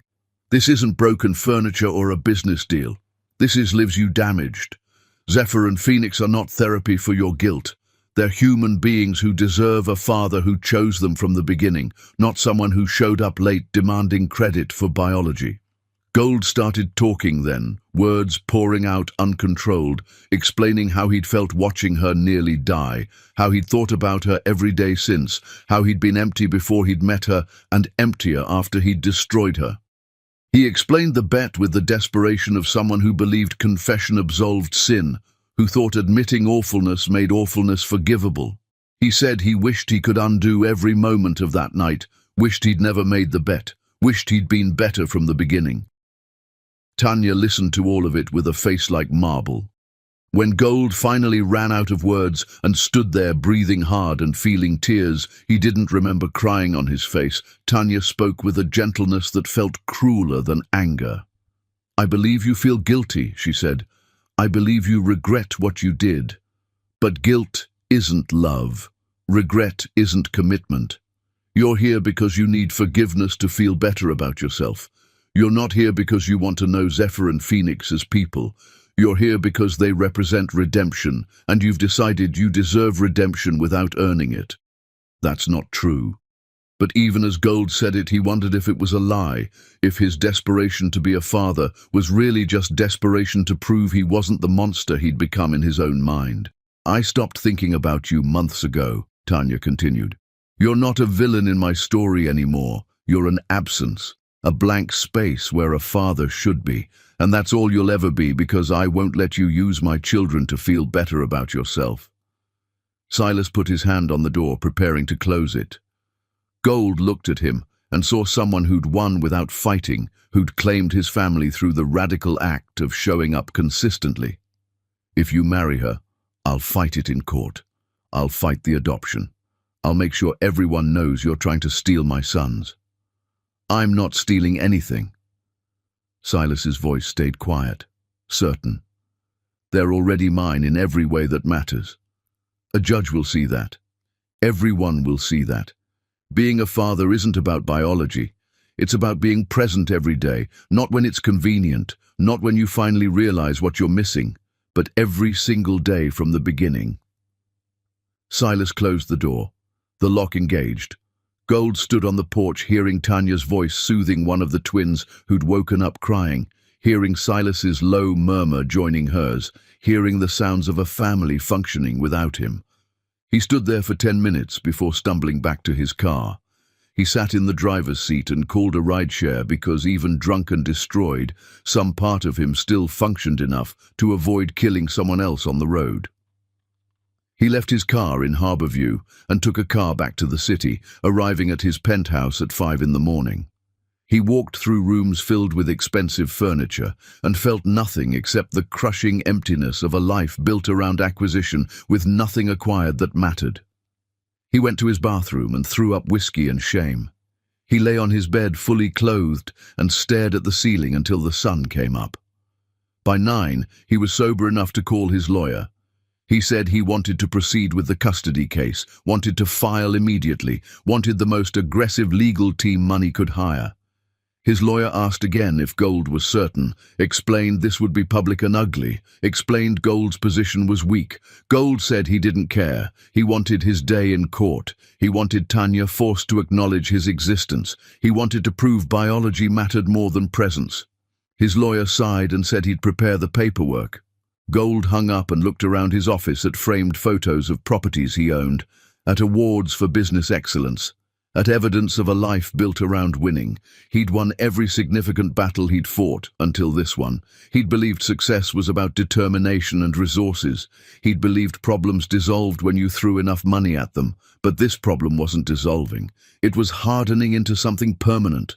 A wall between him and his children built from his own choices, reinforced by Tanya's determination to protect them from him. He couldn't buy his way past it. He couldn't charm his way through it. He could only force his way in with lawyers and legal claims and the brutal machinery of a court system designed to establish facts rather than heal wounds. Gold prepared for war because war was the only language he understood. He gathered evidence, DNA tests, financial records proving he could provide better than Tanya, character witnesses who'd testify he'd changed. He built a case designed to dismantle Tanya's claim that he was irrelevant, designed to paint her as vindictive and him as reformed. His lawyers crafted arguments that sounded persuasive on paper, arguments that framed biology as destiny and his absence as circumstance rather than choice. But late at night, alone in his tower, Gold wondered if winning this case would actually win him anything. Even if a judge granted him visitation, even if he was legally allowed to see Zephyr and Phoenix, would they want to know him? Would they look at him with the trust children gave fathers, or would they sense the transaction at the heart of his attention? Would they love him eventually, or would they tolerate his court-ordered presence while counting minutes until they could return to the man who'd been there from the beginning? Gold didn't have answers. He only had lawyers and money and determination. So he prepared for trial and told himself that winning legal custody meant winning fatherhood, that a judge's order could transform biology into family, that law could replace love if you argued well enough. He believed this because believing otherwise meant accepting he'd destroyed something irreplaceable, that some consequences couldn't be overcome with wealth and persistence, that you couldn't bet on breaking someone's heart and expect to collect on redemption later. The custody papers were filed on a Thursday. Tanya received them while feeding the twins breakfast. Gold's lawyers had delivered them personally, had waited while Tanya signed for service, had left her sitting at her kitchen table with legal documents spread everywhere, and her world shifting toward confrontation she'd tried to avoid. Silas came home from a night shift at the hospital to find her still sitting there, Phoenix and Zephyr playing on the floor nearby, her face expressionless. He read the papers over her shoulder. Gold's lawyers were asking for joint custody, were claiming Tanya had deliberately alienated the twins from their biological father, were painting her as vengeful and manipulative. They'd included photographs of Gold, carefully chosen images showing him looking respectable and remorseful, nothing like the man who'd shown up drunk at midnight. "What do you want?" Silas asked. Tanya looked at her sons playing with blocks on the floor, looked at these small humans she'd created and protected and loved with ferocity that sometimes scared her. She thought about Gold's laughter on their wedding night, about bleeding out after giving birth alone, about every moment since when she'd chosen them over everything else. She looked at Silas, who'd been present without being asked, who'd loved without requiring reciprocity, who'd proven that kindness existed outside transaction. "I want to make sure he never touches my children," Tanya said. "I want them to know their worth isn't measured by whether someone who hurt me decides he wants to claim them. I want them to grow up safe." Silas knelt beside her chair and took her hand. "Then we make sure. We go to court. We tell the truth. We show any judge who'll listen that family is built, not claimed, and we win." Tanya squeezed his hand and hoped he was right, hoped that justice would see past biology to presence, hoped that a court system designed to protect children would actually protect hers. But she'd learned that hope was dangerous, that people you trusted could destroy you, that promises meant nothing when tested by convenience. Still, she had no choice. Gold had forced this confrontation. Now she'd face it with everything she had: truth, determination, and a man beside her who'd proven that love without cruelty was possible. She'd walk into that courtroom and fight for her sons with the same ferocity she'd used to survive everything else. And maybe, if law aligned with justice for once, she'd walk back out with her family intact, and Gold finally, permanently erased from their lives. The trial was scheduled for 3 weeks away. Tanya called her lawyer and began preparing for battle, knowing that some wars couldn't be avoided, only fought with enough conviction that winning became the only acceptable outcome. She'd survived Gold once, she'd survive him again, and this time she'd make sure he couldn't hurt anyone else she loved. Chapter 8. The Public Destruction. The story broke on a Tuesday morning across social media platforms like wildfire consuming dry timber. Someone had leaked the details, a reporter with connections to the courthouse, or maybe one of Gold's former friends who'd participated in the bet, or perhaps just someone who'd heard the story and decided the public deserved to know. The headline appeared first on a regional news site, then spread to larger outlets within hours. Millionaire CEO bet $2 million he could marry and divorce woman same day, now seeks custody of resulting twins. The article included everything: the wedding night betrayal, the annulment papers, Tanya's disappearance and survival, Gold's sudden interest in fatherhood after months of absence, the custody battle framing a reformed man against a vindictive mother. Except public opinion didn't frame it that way. People read the story and saw a monster who'd gambled with a woman's heart, who'd documented her grief for entertainment, who'd left her to bleed nearly to death while giving birth to his children, who now wanted credit for biology without having done any work of fatherhood. Comment sections exploded with rage. Gold's hotels were review-bombed by people who'd never stayed there but wanted to punish him. His business partners received thousands of emails demanding they sever ties. His personal social media accounts were flooded with messages calling him irredeemable, calling him the worst kind of predator who wrapped cruelty in expensive suits. Gold watched his reputation disintegrate in real time. His publicist quit via email, saying she couldn't represent someone whose actions were indefensible. His board of directors called an emergency meeting to discuss whether his presence was damaging the company's brand. Former friends who'd participated in the bet suddenly had no recollection of events, claiming they'd tried to talk Gold out of it, claiming they'd been disgusted by his behavior. Everyone who'd laughed with him at poker games now pretended horror and distance. Within 72 hours, Meridian International suspended their acquisition, pending resolution of legal matters. Their CEO released a statement saying they couldn't partner with someone whose personal conduct contradicted their corporate values. Gold's stock portfolio dropped. His net worth declined by tens of millions as investors distanced themselves from toxicity. His lawyers advised settling immediately, offering Tanya whatever she wanted financially, in exchange for dropping all claims against his public reputation. Gold refused. He'd gone too far to retreat now. Backing down meant admitting defeat, meant accepting he'd destroyed his life for nothing. He told his lawyers to proceed with trial, told them to build the case painting Tanya as vindictive despite public opinion, told them money was unlimited for this fight. His lawyers looked at him with the pity people reserved for drowning men who refused lifeboats, but they took his money and prepared their arguments. Meanwhile, Tanya became a sympathetic figure. A women's magazine contacted her for an interview, offering payment she couldn't refuse. They sent a photographer to Harborview, did a feature shoot at the cottage with Tanya holding Zephyr and Phoenix while sunlight poured through windows. Silas was visible in background shots, fixing the porch railing, making coffee in the kitchen, existing in their space with the comfortable presence of family.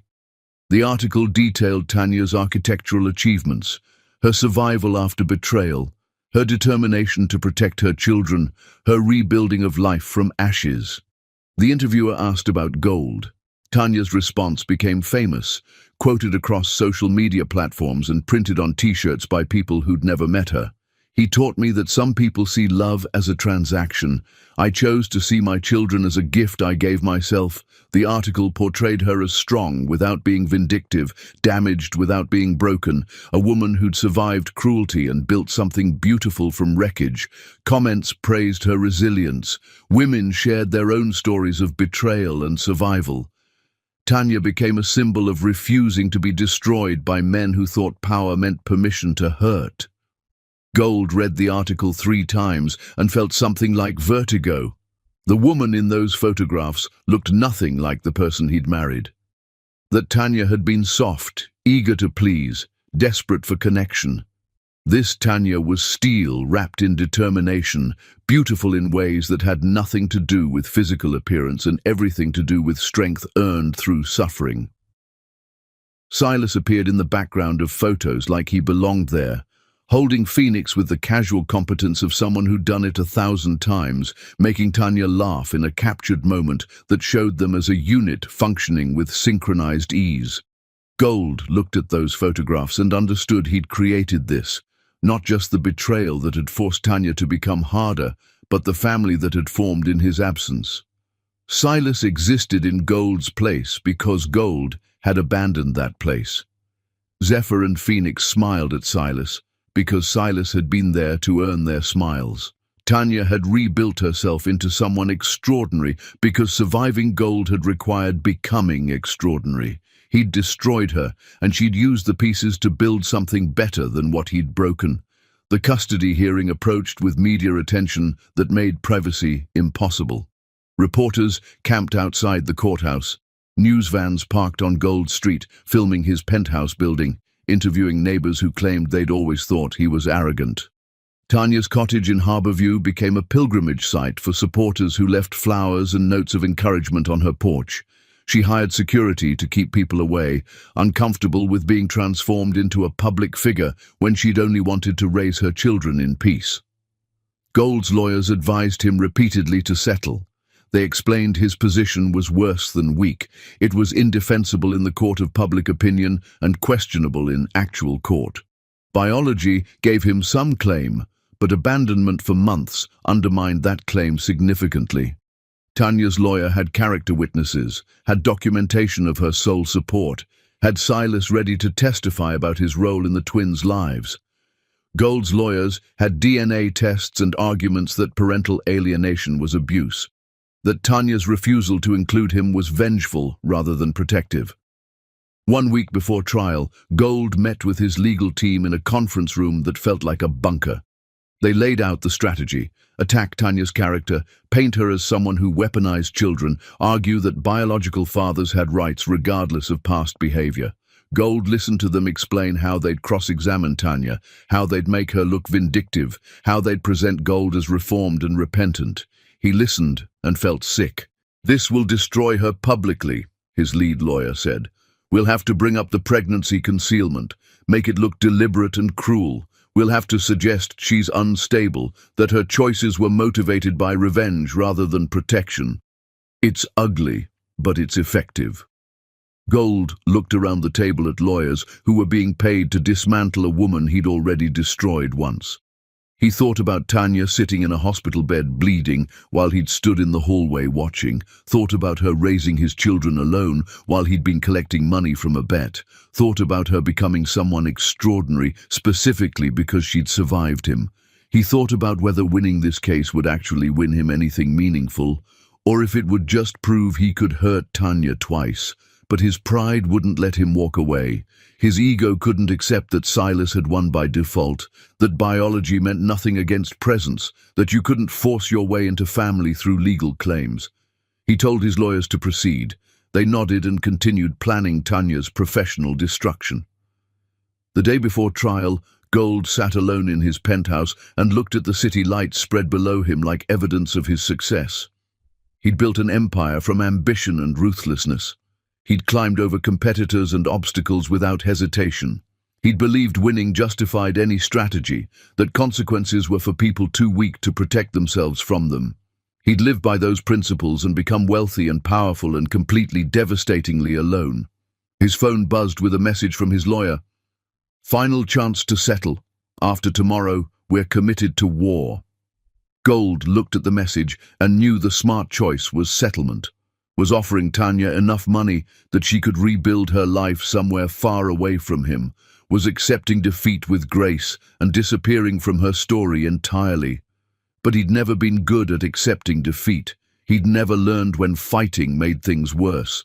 He'd built his life around winning at any cost, and now that cost was going to be counted in a courtroom where everyone would see exactly who he'd become. Gold typed a response. "Proceed with trial." He sent it and sat in the dark, watching the city lights blur into meaningless patterns, understanding he'd crossed a threshold he couldn't uncross, that tomorrow would reveal him publicly as exactly what he'd always been privately.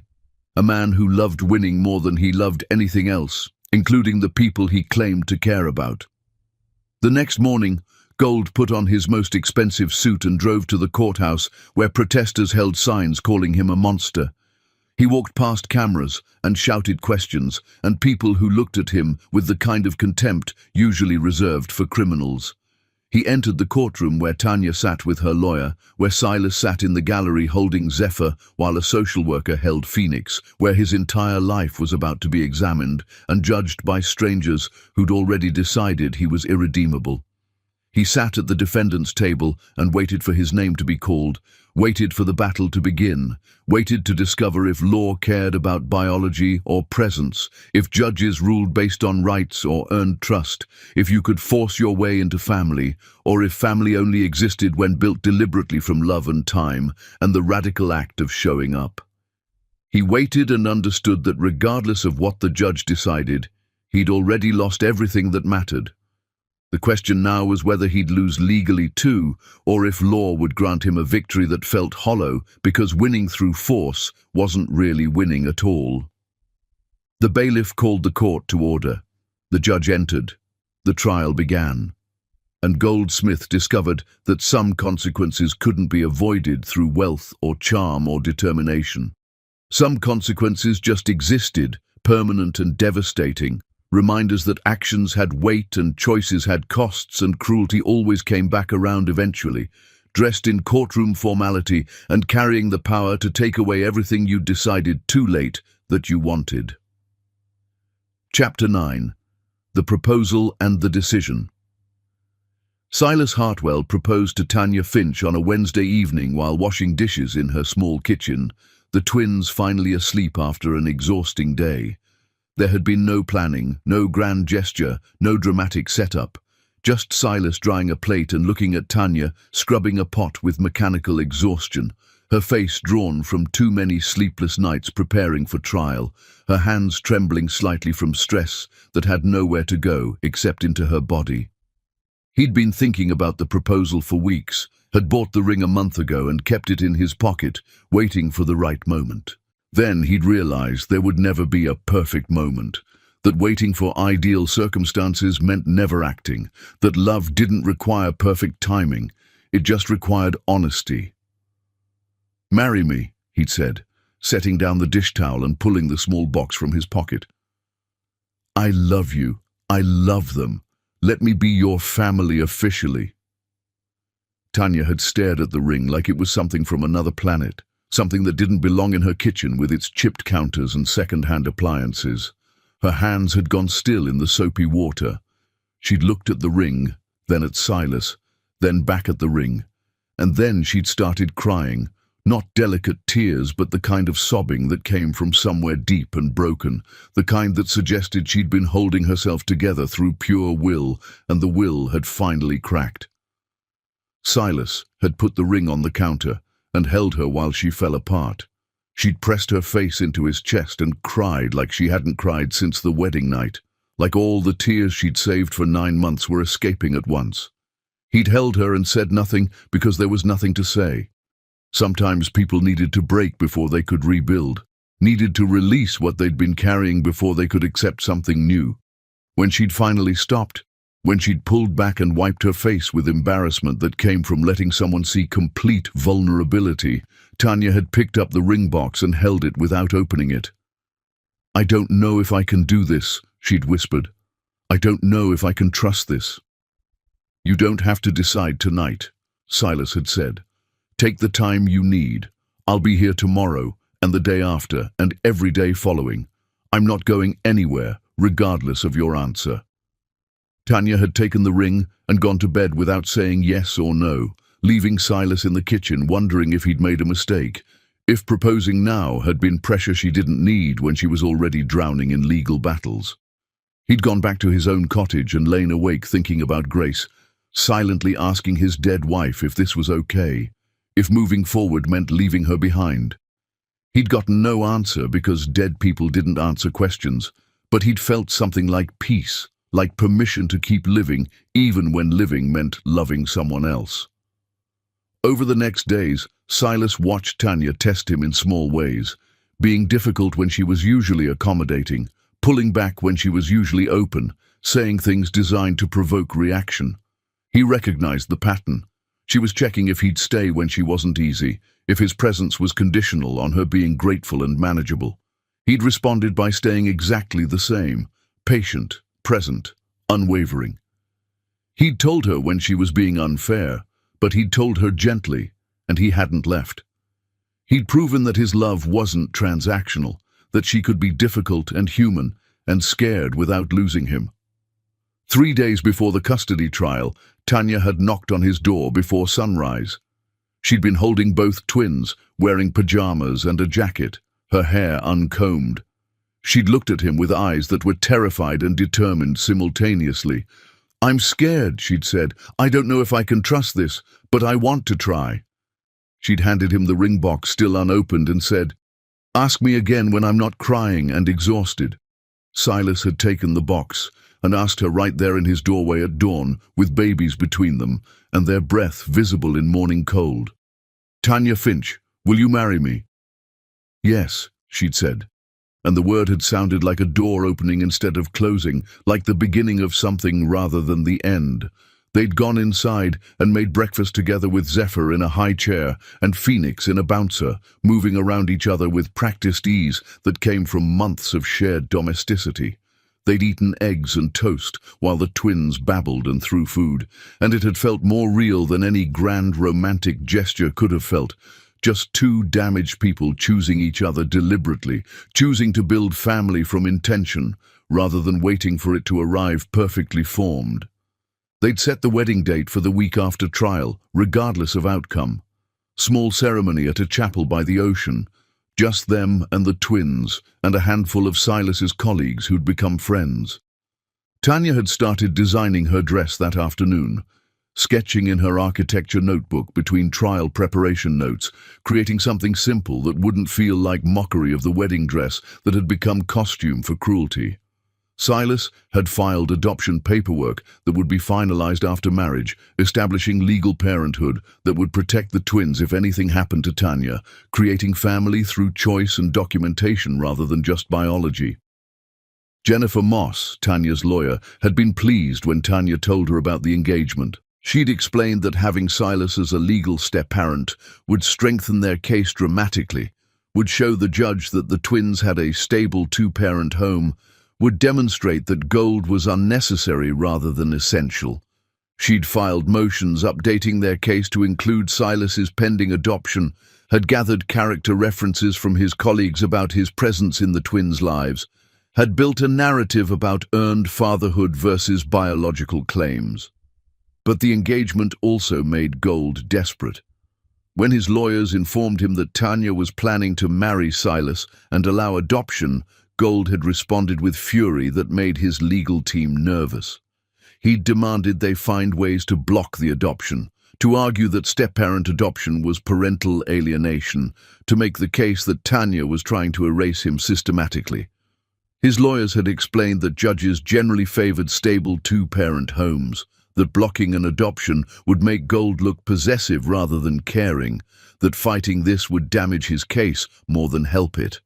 Gold hadn't cared. He'd told them to fight everything, to block every path Tanya tried to take, to make sure she understood he wouldn't be erased. His lawyers had exchanged glances that suggested they were representing a man too prideful to recognize when he'd lost, but they'd taken his money and filed motions that would be denied but would slow the process, would make Tanya's path harder, would punish her for choosing someone else.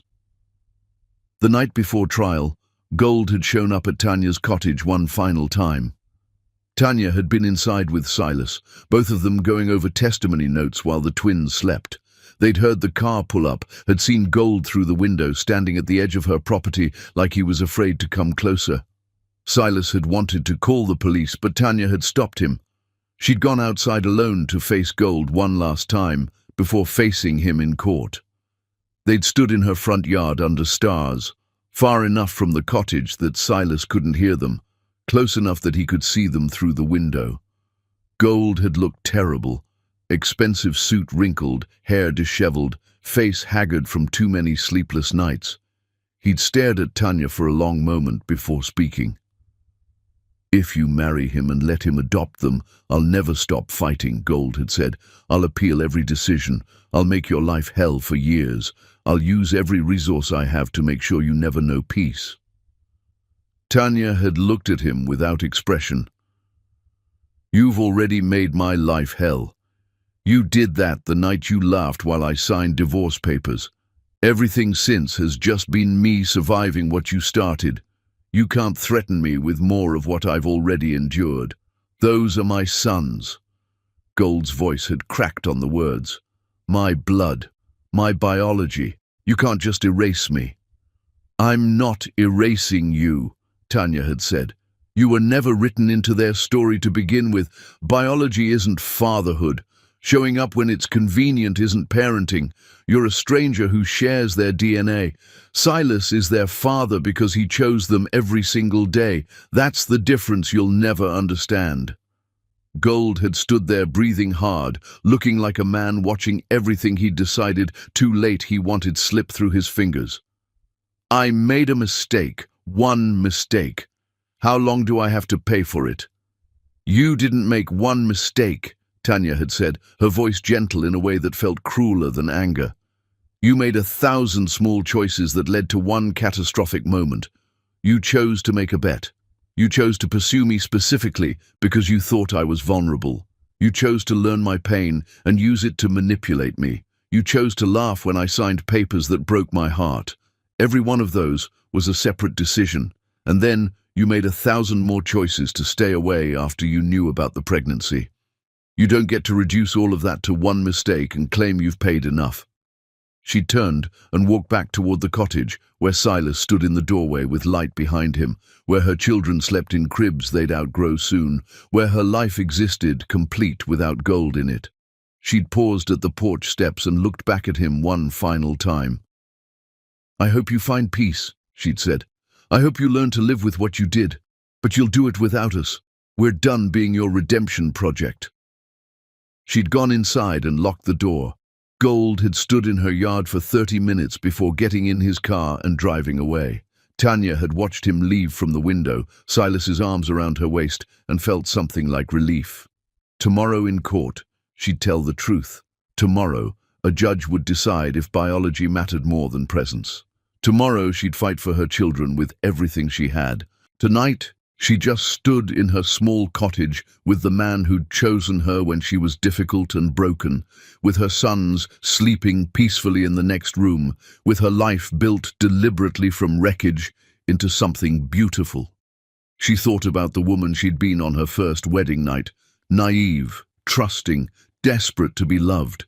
She thought about the woman she'd become, scarred, careful, rebuilt from determination. She thought about the woman she was now, damaged but whole, loved but not dependent, a mother and soon-to-be wife who'd learned that family wasn't what happened to you, but what you built deliberately from choice and time and the radical act of showing up. "Tomorrow's going to be hard," Silas said quietly, his chin resting on her shoulder. "I know," Tanya said, "but we'll get through it. We've gotten through everything else."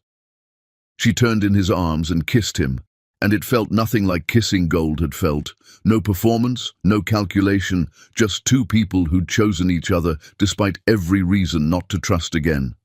They stood in the kitchen where he'd proposed, where they'd made 1,000 meals together, where they'd built family from ordinary moments that added up to extraordinary love. Tomorrow, they'd fight. Tonight, they just existed together, whole and certain, ready to face whatever came next. Because some battles couldn't be avoided. They could only be fought with enough conviction that winning became inevitable. And Tanya had learned how to fight by surviving everything Gold had done to her. Now she'd use that same strength to make sure he never touched another thing she loved. Chapter 10. The Verdict of Love. The courtroom smelled like old wood and the collective anxiety of people whose lives were being decided by strangers in black robes. Tanya sat at the plaintiff's table with Jennifer Moss beside her, wearing a professional dress she'd borrowed from one of Silas's colleagues because her own clothes were too worn for court appearances. Behind her in the gallery, Silas sat holding Zephyr while a social worker held Phoenix. The twins were 9 months old now, starting to babble words that almost meant something, recognizing faces and voices, developing personalities that would shape who they became. Zephyr was cautious, studying things before touching them.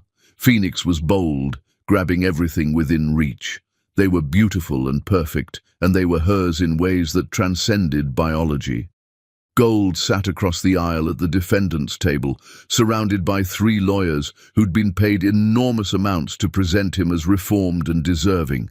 He was wearing an expensive suit that made him look respectable, his hair perfectly styled, his face arranged in an expression of remorseful hope. He looked nothing like the man who'd laughed on their wedding night, nothing like the man who'd shown up drunk and desperate at midnight. He looked like someone who'd learned from mistakes and deserved second chances. Tanya knew it was performance, the same performance he'd given when courting her, the same calculated presentation designed to hide cruelty beneath charm. The judge entered, a woman in her 60s with grey hair and eyes that suggested she'd heard every lie people told and developed radar for truth. Everyone stood, then sat when she gestured. The bailiff called the case, Smith versus Finch, custody determination for minor children Zephyr and Phoenix Finch. The judge reviewed her notes, looked at both parties, and indicated Gold's lawyers should proceed. They built their case methodically. They presented DNA evidence establishing Gold as biological father.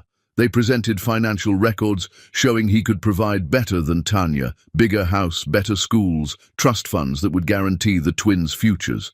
They called character witnesses who testified Gold had changed, had become thoughtful and repentant, had demonstrated genuine desire to be a father. They argued that Tanya had deliberately concealed the pregnancy to deny Gold his parental rights, that her actions constituted parental alienation, that children deserved relationships with biological fathers, regardless of past conflict between parents.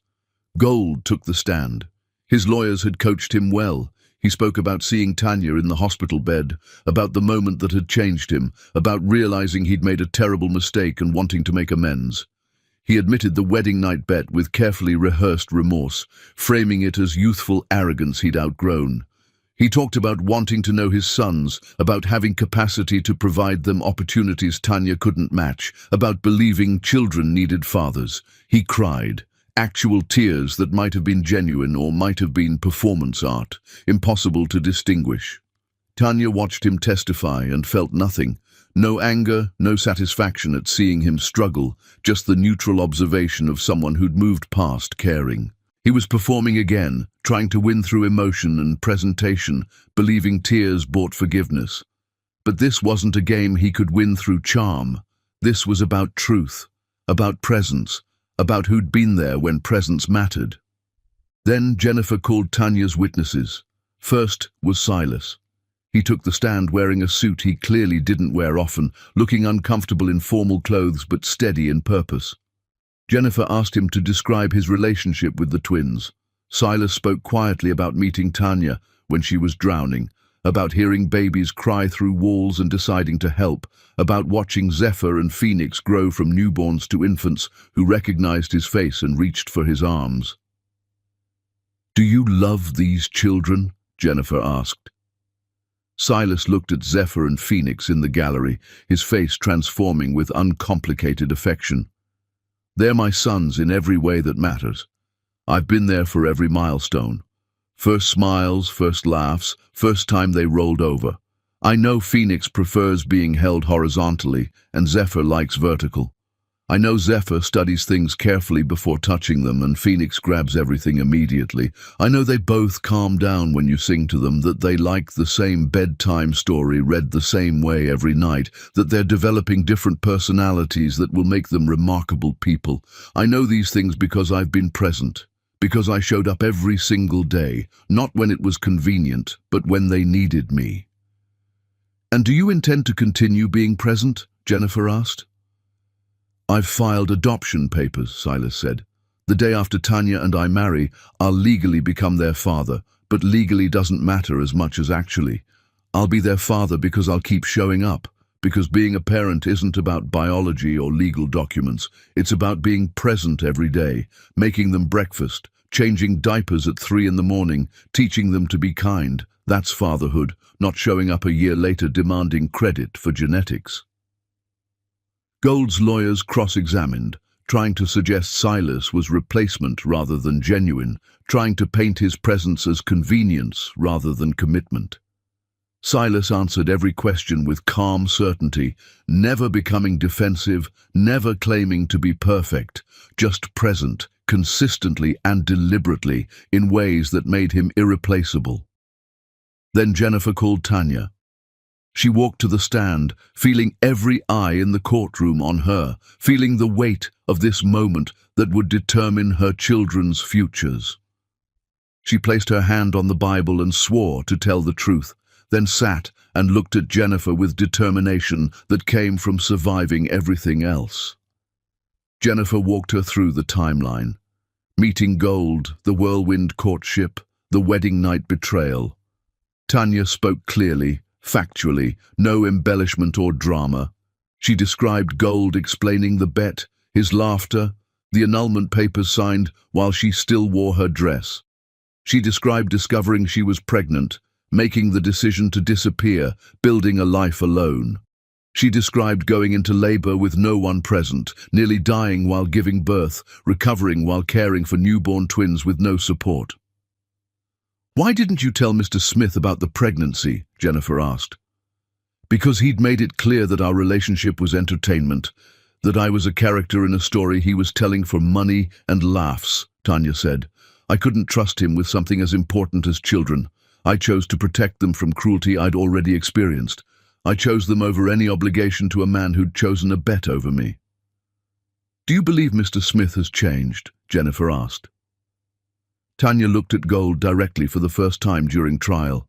He was watching her with an expression that might have been hope or might have been fear. "I believe he feels guilty," she said. "I believe he regrets what he did. But guilt isn't the same as change. Change means being different before you need redemption, not after consequences become uncomfortable. He wants access to my children because they represent absolution. Because having them forgive him means he can forgive himself. He's not here because he loves them. He's here because he needs them." Gold's lawyers objected. The judge overruled and told Tanya to continue. "My children aren't therapy," Tanya said. "They're human beings who deserve a father who chose them from the beginning, who was present through hard things, who earned trust through consistency. Silas is that father. Goldsmith is a stranger who shares their DNA. Biology isn't love. Presence is love. And presence is the only thing that matters." Gold's lawyers cross-examined brutally, exactly as they'd promised. They asked why she'd concealed the pregnancy, suggesting vindictiveness rather than protection. They asked about her financial struggles, suggesting she was denying the twins' opportunities by refusing Gold's support. They asked if she was using the children to punish Gold for hurting her. They painted her as vengeful, as someone weaponizing children against their biological father. Tanya answered every question with steady calm. No, she wasn't being vindictive. She was being protective. No, her financial situation didn't make her a bad mother. It made her someone who worked hard to provide what her children needed. No, she wasn't weaponizing the twins. She was ensuring they grew up in a home where love wasn't transactional, where worth wasn't measured by entertainment value, where parents were present because they chose to be rather than because guilt made them uncomfortable.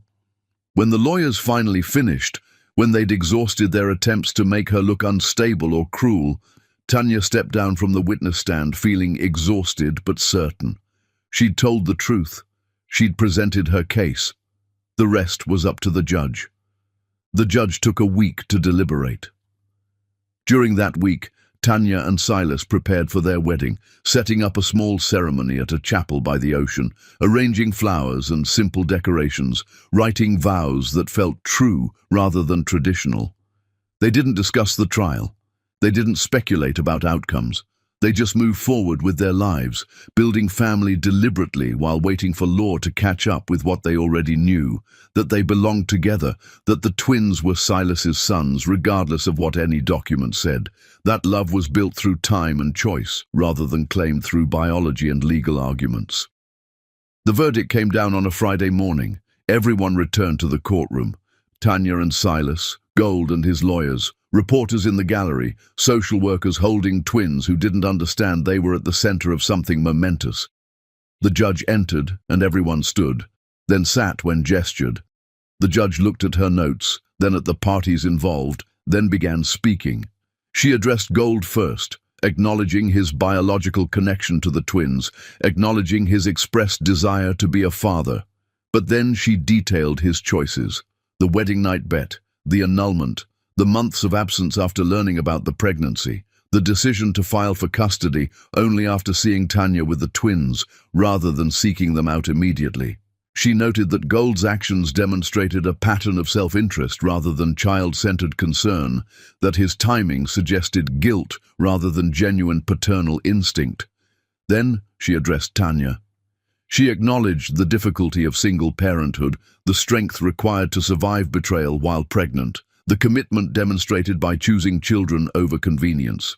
She noted that while concealing the pregnancy might seem vindictive, it was reasonable given Gold's demonstrated character and the lack of legal obligation to inform someone who'd legally erased their marriage. Finally, she addressed Silas. She noted his presence from early in the twins' lives, his consistent involvement, his pending adoption papers, his demonstrated commitment to fatherhood through action rather than claim. She said the court recognized that fathers were made through presence, not just biology, that children needed stability and consistent care more than they needed biological connections to people who'd been absent. Her ruling was clear. Gold's petition for custody was denied. His petition for visitation was denied. The twins would remain in Tanya's sole custody. Silas's pending adoption would be approved upon his marriage to Tanya. However, the judge added a provision: when the twins reached adolescence and could express their own preferences, Gold could petition again to establish contact if he could demonstrate consistent, genuine change over years. But until then, the twins' need for stability outweighed Gold's desire for redemption. Gold sat motionless as the verdict was read. His lawyers looked disappointed but unsurprised. They'd known this was the likely outcome, had told him repeatedly to settle, had watched him insist on going to trial anyway because pride wouldn't let him accept defeat gracefully. Now he had his legal answer. Biology without presence meant nothing. Genetics without involvement granted no rights. Wanting to be a father after abandonment didn't create entitlement to fatherhood. Tanya felt nothing when she heard the decision. No victory, no relief, just quiet certainty that justice had aligned with truth for once. She thanked her lawyer, accepted Silas's embrace, took her sons from the social worker who'd been holding them. Phoenix grabbed her hair. Zephyr stared at all the people with cautious uncertainty. They were hers. They'd always been hers. Now law recognized what love had established. That evening, Tanya and Silas married at a chapel by the ocean, with sunset painting the sky orange and pink behind them. The ceremony was simple: an officiant reading traditional vows, Silas's colleagues serving as witnesses, the twins in little suits held by a friend who stood nearby. When the officiant asked if Tanya took Silas as her husband, she said yes without hesitation, her voice strong and certain.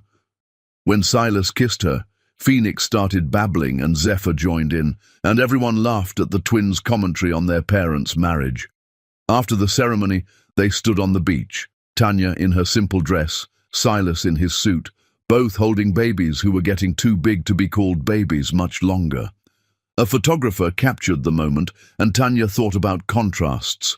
Her first wedding in an expensive hotel, alone in a crowd, wearing a dress that cost thousands and meant nothing. This wedding on a beach, surrounded by a handful of people who actually cared, wearing a dress she'd designed herself that cost almost nothing and meant everything. "Are you happy?" Silas asked quietly, holding Zephyr against his shoulder while the baby pulled at his collar.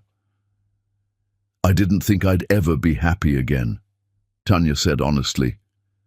"After Gold, I thought happiness was something that happened to other people. But this feels right.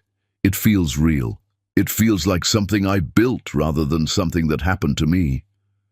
"You did build it," Silas said. "You survived something that would have destroyed other people. You took wreckage and made it into family. That takes strength most people never develop." Tanya looked at the ocean, at the horizon where water met sky, and thought about the woman she'd been standing on a bridge deciding whether to jump. That woman had chosen life because of two cells dividing inside her body. Those cells had become Zephyr and Phoenix.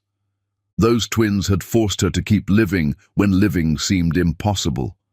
And living had led to Silas, to this moment, to understanding that revenge wasn't about destroying the person who hurt you. It was about building a life so beautiful they became irrelevant. Gold watched from his car at the edge of the beach parking lot. His investigator had told him about the wedding. He'd come because he couldn't not come, couldn't stop himself from seeing what he'd lost become official. He watched Tanya in her simple dress, watched Silas lift Phoenix into his arms, watched the four of them walk back toward the chapel as the sun set and cast everything in gold light that felt like mockery. He'd lost. The verdict had made it official. Biology meant nothing without presence. Genetics granted no rights without earned trust. He'd thrown away his chance before he'd known it was a chance, and now someone else was collecting what should have been his. His sons would grow up calling Silas father. They'd learn to walk holding his hands. They'd be shaped by his values, protected by his presence, loved by his consistency. Gold would be nothing to them, not even a villain. Just an absence, a blank space in their origin story. He started his car and drove away from the beach, from the chapel, from the family he'd destroyed before it could exist. He drove back to his city, to his penthouse, to his empty life built from success that felt stupid now. Money didn't fix this. Power didn't change this. He'd learned the hard way that some things couldn't be bought or forced or claimed. They could only be earned through time and presence and the choice to show up every single day. Months passed. Silas's adoption finalized. The family prepared to move to London for Tanya's international project, packing up the cottage that had been home during their hardest days. Zephyr and Phoenix learned to walk, stumbling around the living room while their parents cheered every wobbly step. They said their first words, Mama and Dada, pointing at Tanya and Silas with certainty about who their parents were. On a Tuesday morning while packing boxes, Tanya's phone buzzed with a message from an unknown number. She opened it out of habit and found a text from Gold. "I'm sorry. I hope they have a good life." She read it once, felt nothing except faint surprise that he'd finally said something without demanding anything in return, and deleted it. She didn't respond. She didn't need to. That chapter had closed the day the judge ruled, had ended the day she'd married Silas, had finished the moment she'd understood that moving forward meant not looking back. She went to help Silas pack toys while Phoenix pulled himself up on furniture and Zephyr examined a cardboard box with serious concentration. Her sons, her husband, her family built deliberately from choice rather than accident. They'd move to London, build new lives, create memories in places that had no connection to Goldsmith.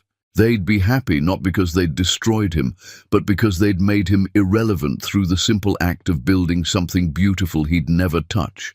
That was revenge, not forgiveness that let him off the hook, not hatred that kept him present in her thoughts, but indifference born from genuine happiness. She'd survived his cruelty and built an empire of love from the ashes. He'd remain alone in his tower made of glass and money and regret, while she'd live fully in a cottage made of laughter and presence and the radical choice to keep showing up. Tanya laughed at something Silas said. Phoenix tugged at her dress. Zephyr babbled nonsense that almost sounded like sentences. And somewhere far away, Goldsmith disappeared into irrelevance, while the family he'd destroyed rebuilt into something better than he'd ever deserved to be part of. The greatest revenge was not forgiveness. It was building a life so beautiful, the person who hurt you became a footnote in your origin story. Present, but unimportant. Mentioned, but not mourned. The villain who lost not because you destroyed him, but because you simply stopped caring whether he existed at all. The end.